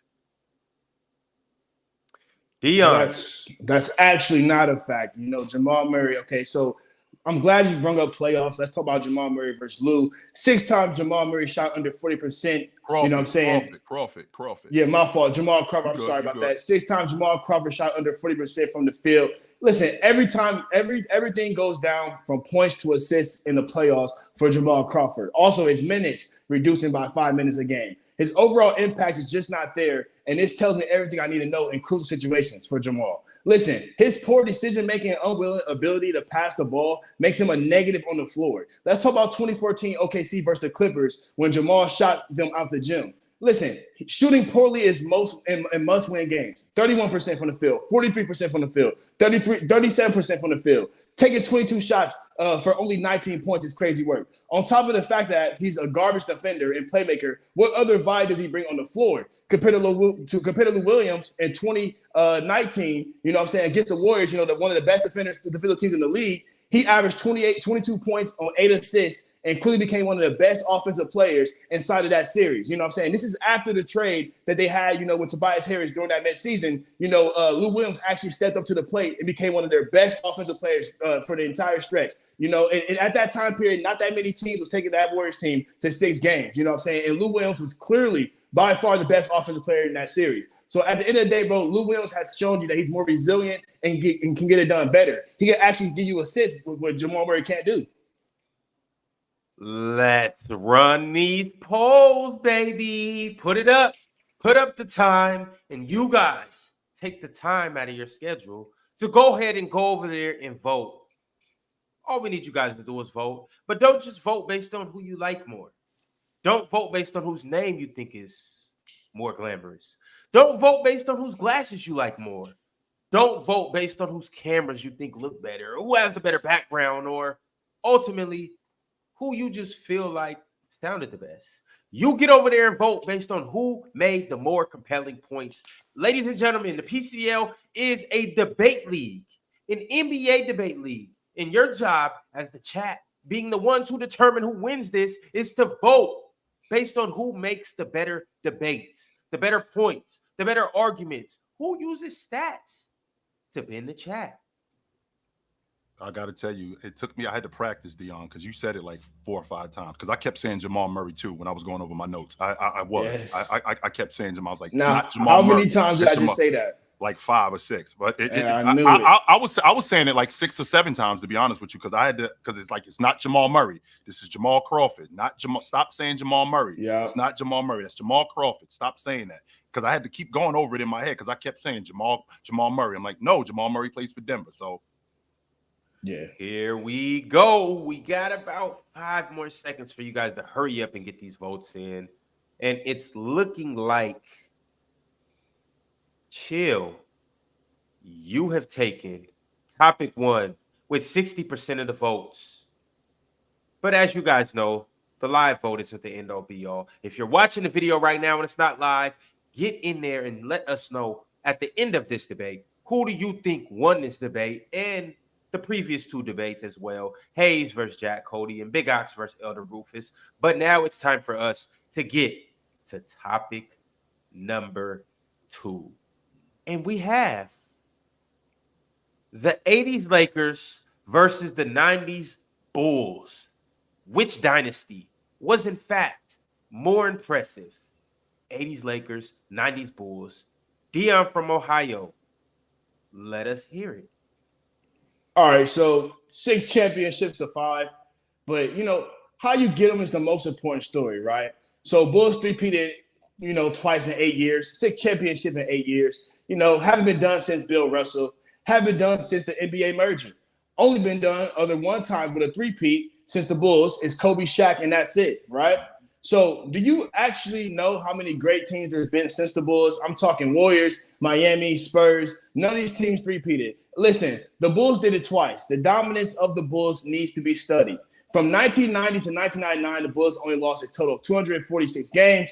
Bulls with their best player, MJ, never lost 3 in a row for 7 straight years. Bulls flawless season in 1996, winning 72 games, second most in NBA history. But the reason why it's the most flawless season ever because they got the job done inside the NBA Finals, right? So Bulls have the most dominant, 1, 2, 3 years in NBA history. For example, the Warriors from 2015 to 2016 lost 33 games, including the playoffs. The Bulls from 1996 to 1997 only lost 29 games, right? If you take Magic and Kareem best 2 seasons as well in the 80s, from 1987 to 1988, they still lost 49 games. That's 20 more games than the Bulls. When you talk about the dominance, the relevance, and how they dominated the era, it clearly goes the Bulls' way. I got more for you. yeah, sure, absolutely. So the thing that I want to focus on is how this group got together, because dynasties don't just happen overnight. So how did this group get together? Well, it started with Jabbar. Well, it went from Jabbar and getting Jabbar, trading for Jabbar in 75 to signing Jamal Wilkes, right? After we signed Jamal Wilkes, we also draft Norm Nixon. Once we draft Norm Nixon, and then we draft Magic in 79. When we draft Magic in 79, we got a great front office, right? We trade Don Hudson. We trade Don Hudson, and we actually get a number 1 overall pick. That's how we get James Worthy. That's how we end up moving on from Jamal Wilkes. And we also get Bob McAdoo. So then we get Byron Scott because we traded him to San Diego for the number 4 pick. So now what we've done is we've built the unit.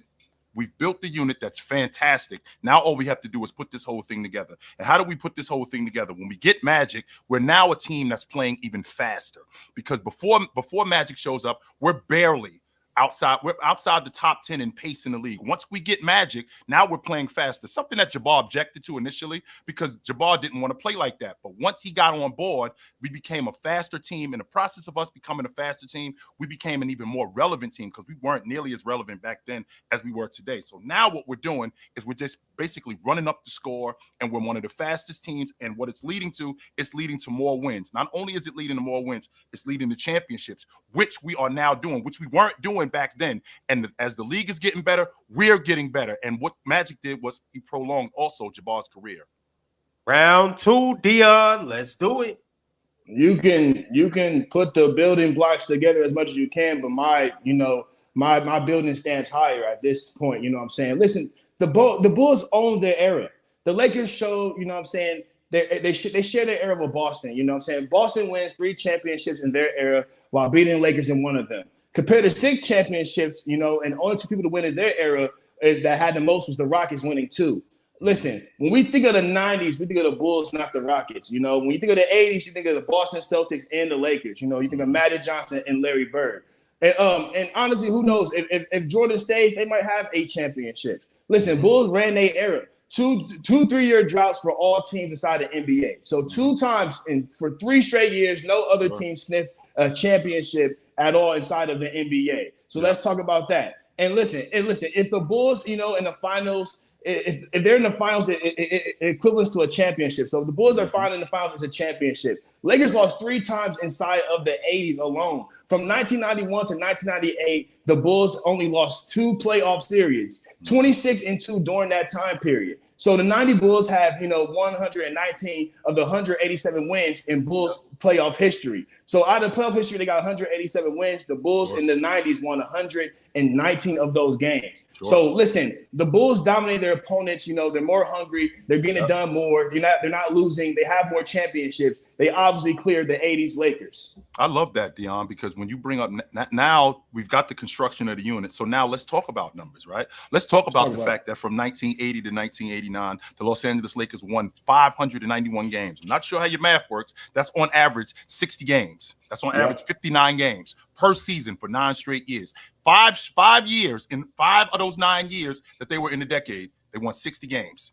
That rivals the Celtics of the 60s. That's rivaling those guys. Not only that, when you're talking about putting together a championship unit, I'm talking about putting together a championship unit that's cohesive, and we don't just have one guy, right? We don't have one guy shining over everybody. Even though the Chicago Bulls had a great team, it was only one guy that people talked about the most. But what you don't talk about is you don't talk about the fact that the Lakers had, count them, 1, 2, 3 different finals MVPs. Not 1, not 2, but 3 different finals MVPs. They had 2 different league MVPs during that era, right? Not only did they have 2 different league MVPs during that era, they also had 5, count them. They had 5 all-league, they had 5 all-NBA performers, including 2 all-league defenders. So this was a complete unit. Not only was this a complete unit, this was a bomb squad who also from that time, from 1980 to 1989, was in the NBA championship 7 times in 9 years, winning 5.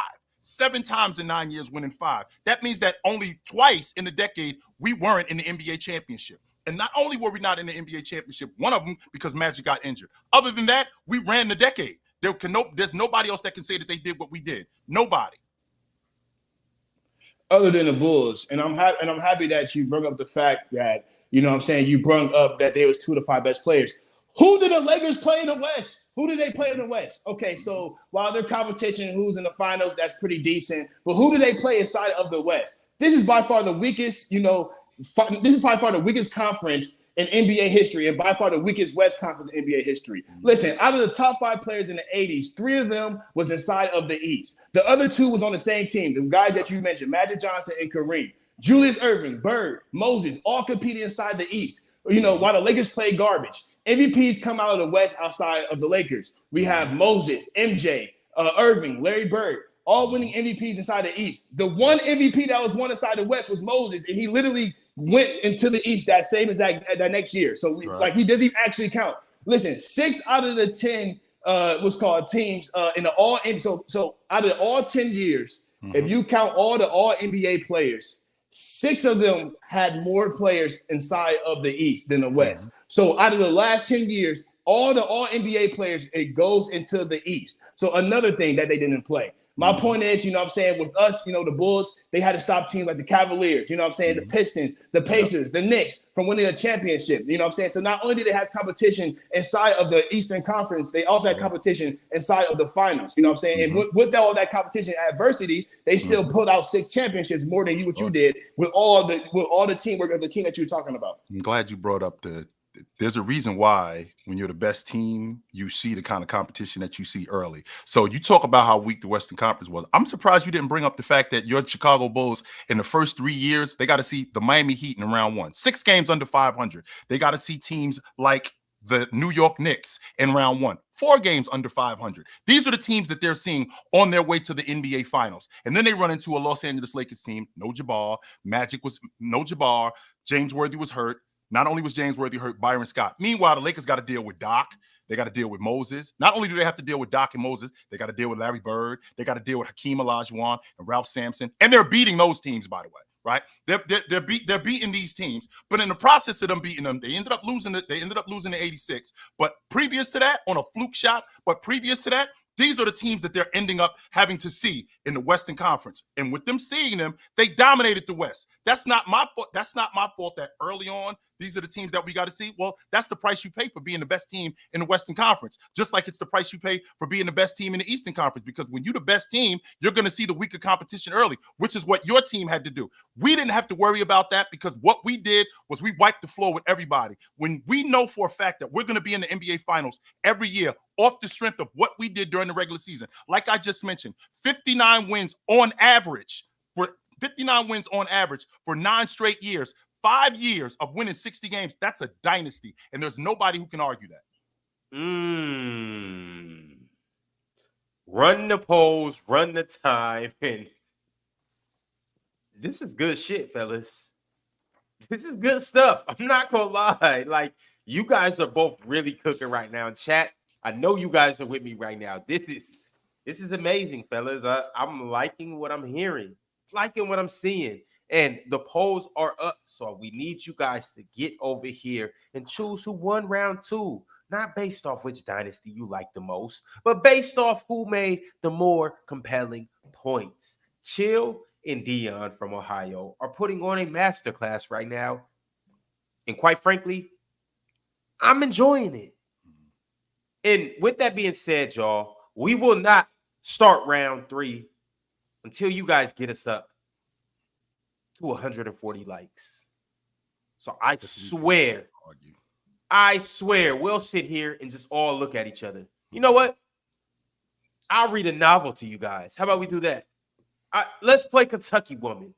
All right, you guys think I'm playing 117? All right, okay. Play with us. We'll shut this down and we won't get to topic 3, which actually is a good one. Topic 3 is Anthony Davis versus Tim Duncan. But we won't get there unless you guys like this goddamn video. 129, oh, we're close, but we're not there. Bro, like the video, man. What y'all doing? You know what? Y'all think I'm playing her. Y'all just gonna sit here and look at me like I'm stupid. Like I'm the stupid one, but I have liked the video.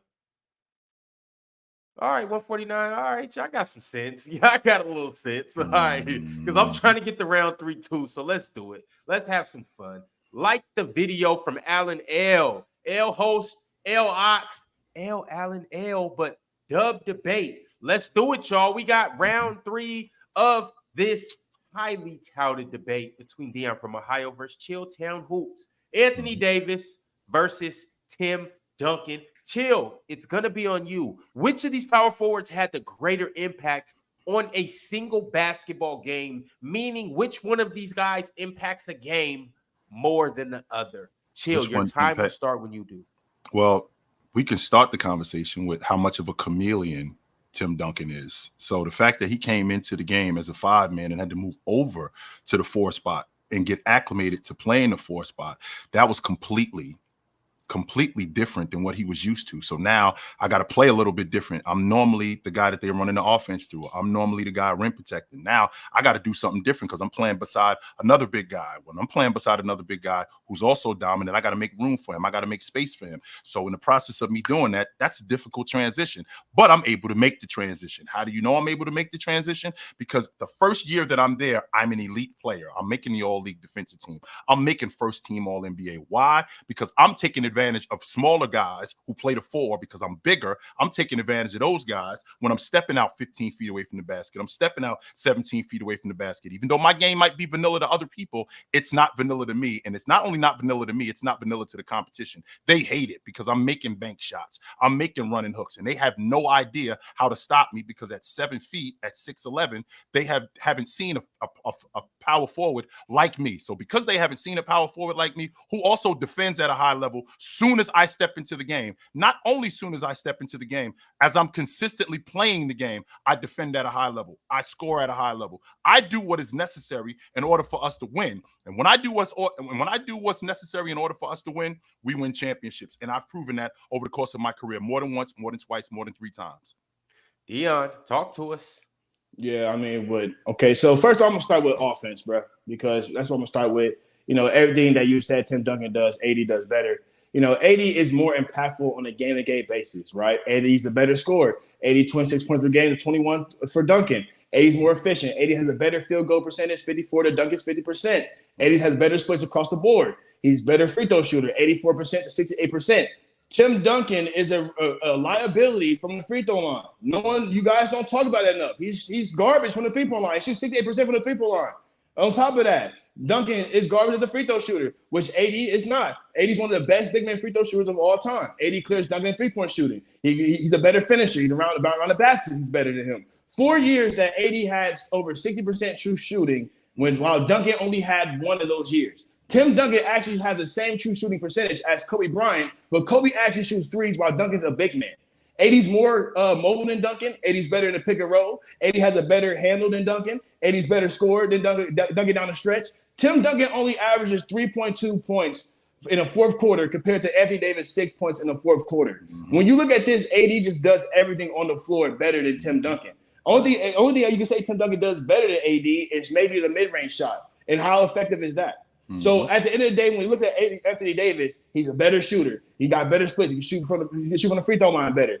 Everything about his game on the offensive end translates in any era better than Tim Duncan. That's simple. Well, unfortunately, the logic that you just brought up about him being like I just said, him being vanilla, that actually translated to championships. We can't say that about Anthony Davis because what I'm doing in 1999 is I'm taking journeymen like Avery Johnson, right? I'm taking journeymen like Avery Johnson, like Mario Elie. I'm taking these guys. I'm taking guys who are cast-offs like Sean Elliott to the NBA championship in my second year, and I'm doing that in a high-low offense where I'm now the focus of the offense. They're actually running the offense through me. I'm an extension of what Karl Malone used to be, where the 4-man is now running the offense through me. You can't do that with Anthony Davis. That true shooting logic, it's skewed. And the reason why it's skewed is because I can go 9 for 25 from the floor. I can go 2 for 5 or 2 for 8 from the long ball line and go 12 for 13 from the free throw line. And then now my true shooting looks a lot better. So that true shooting logic doesn't work with me. You know what does work with me? What works with me is a guy cleaning glass. What works with me is a guy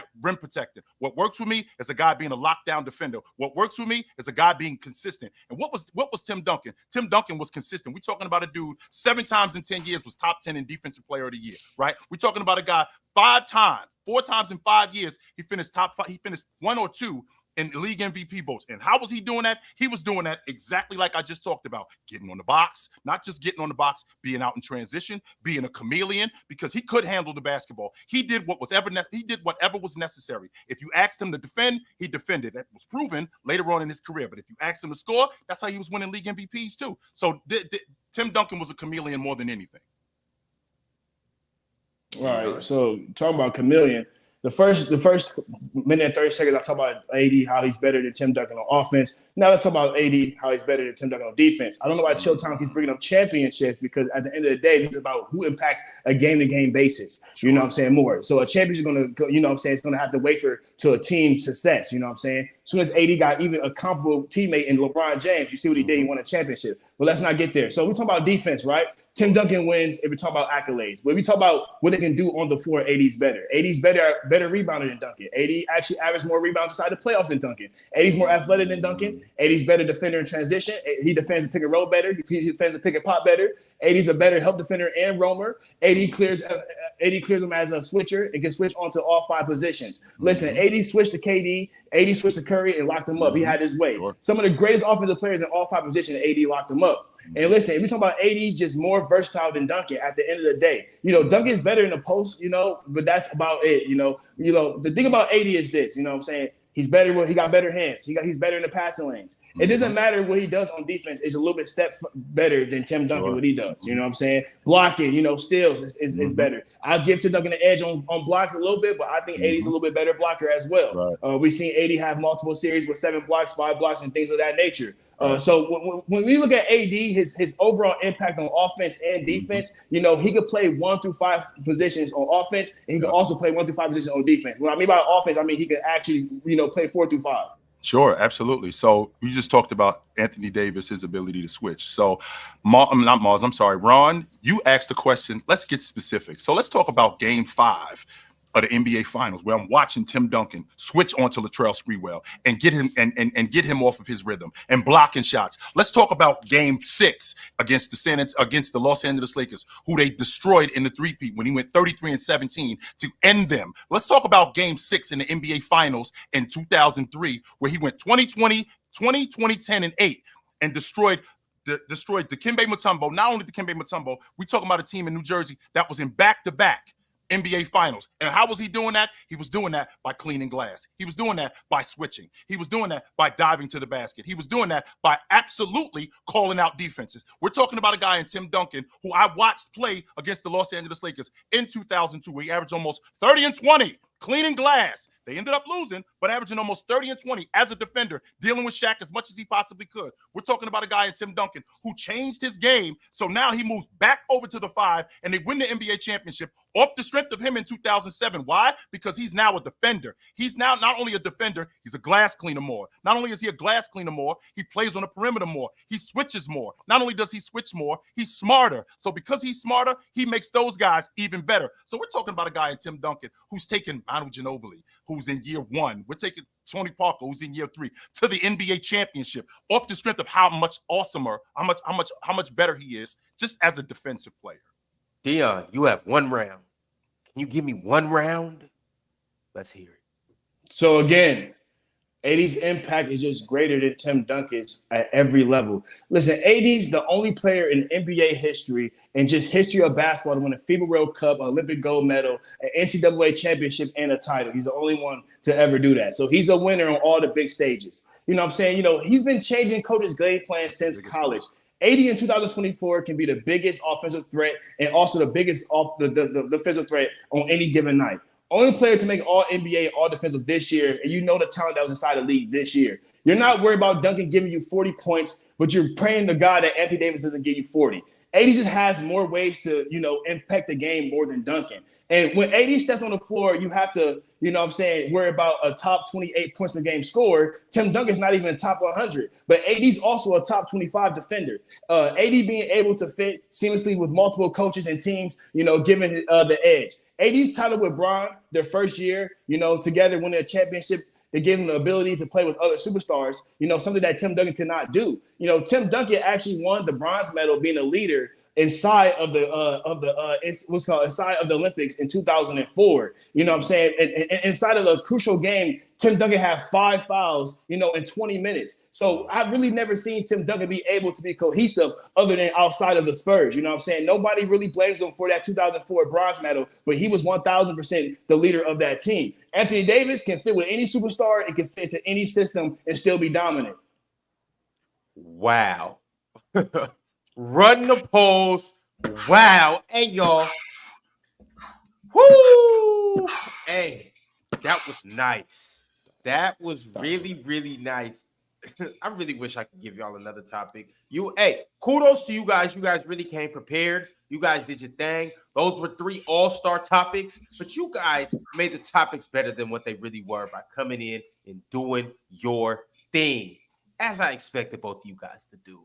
The poll is up right now. You guys go ahead and go over there and vote. This is round 3 of debate number 3 of PCL, the first day of week 4. You guys make sure that you pull up on Sunday because we'll have 3 more contestants and 6 more contestants with 3 more battles, and it'll be another good slate of the PCL. But as of right now, we need you guys to put your votes in. We have about 30 more seconds. So y'all go ahead and do what you do best. Chill and Dion, this was amazing. It really was. That three-peat. That's a body. That's a Mike Tyson body shot. That's hard to argue, yo. It is. Yeah. That's just hard to argue. I did my best with that one. I was like, all right, how am I gonna put this together? To argue and not just three-peat, to win it twice. I'm like, all right, how am I gonna put this together? Because that's of all the things I can argue a whole bunch of things. I'm like, damn, that's gonna be hard to argue. But I think I can do it. I think I can. Definitely fun session. Getting geared up for the playoffs. You know what I'm saying? All the opponents out there, everybody out there, make sure y'all ready for the playoffs. You know what I'm saying? 'Cause I'm coming for everybody. It's that simple. It's Dion from Ohio. I hope y'all see that bill right there. It's mine. Talk to jabronis out here like Mars. Talk to these jabronis like ZZ. You know what time Talk it is. to these jabronis Mars, like anybody can get it. Chill town. It don't matter, bro. It don't matter. Dion, the kid from Ohio. Unfortunately, Dion, you did lose round 3 with the chat vote. But, Dion, something tells me you will get a few more votes, and it will be a little more level when the people do vote after this. But I'm not going to lie, fellas. It took till week 4, but I'm not going to lie. That was really one of my favorite battles. I think you guys really came up here and both. So y'all clear out there. Y'all, it's time. Even though I ain't had nothing to do with putting this group together, if y'all don't think this dude know what he's talking about, I think y'all gonna have to chill out on that. Yo, this is weak logic. The group that I'm in is weak. Y'all gonna have to chill out on that. So I'm not walking to the finals. I'm not walking to the finals. Just so you guys know, I'm not. I'm getting there, but I gotta put my hands up and I gotta fight because this ain't no cakewalk. And this wasn't no cakewalk today. I was in a fight. I won, but I was in a fight.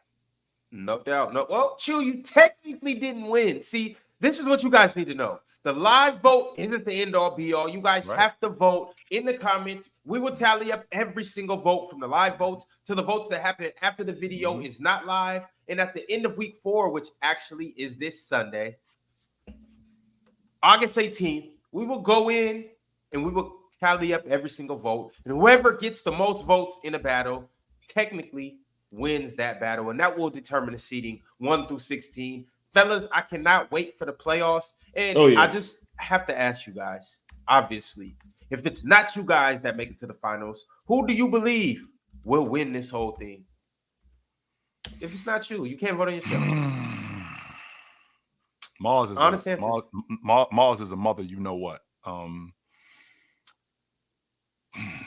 He's a little pesky son of a gun. Yeah, Mars is a mother, you know what? Yeah, for sure. Well, Chill, the thing about it is, unlike I did with you, I won't rig this for Mars. So, Mars, you will probably be a top 5 seed. Dion, who do you got at this moment? No comment? No comment. So, if it's not Dion, it's not nobody. Me versus the world, man. Ohio versus the world, too. Well, you guys heard it here first. We will be back on Sunday at 3 p.m. Eastern time. I will see you guys then, and I expect for Sunday to be a hell of a day.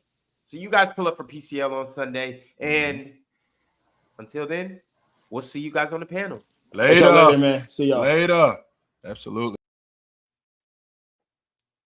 Now that I got you guys up here, let's talk about this belt and let's talk about this cash money prize that everybody's going to win. Ladies and gentlemen, it's been a hell of a season. It's been a hell of a ride, and we got one more day. But, ladies and gentlemen, I got to let you guys know you must get over there and vote because we have to really figure out with all biasness out the window. Chat, I know you guys like to lean towards the people that you like, but I'm leaning on you guys that don't watch live to go and help us determine from week 1 to week 2 to week 3 to this last week right now, who has put in the most work and who actually is making points that make sense. So I need you guys to do your job, and we will do our job in the PCL and make it the most entertaining. I promise you, this playoff experience is going to be something like you've never seen. Just wait on it.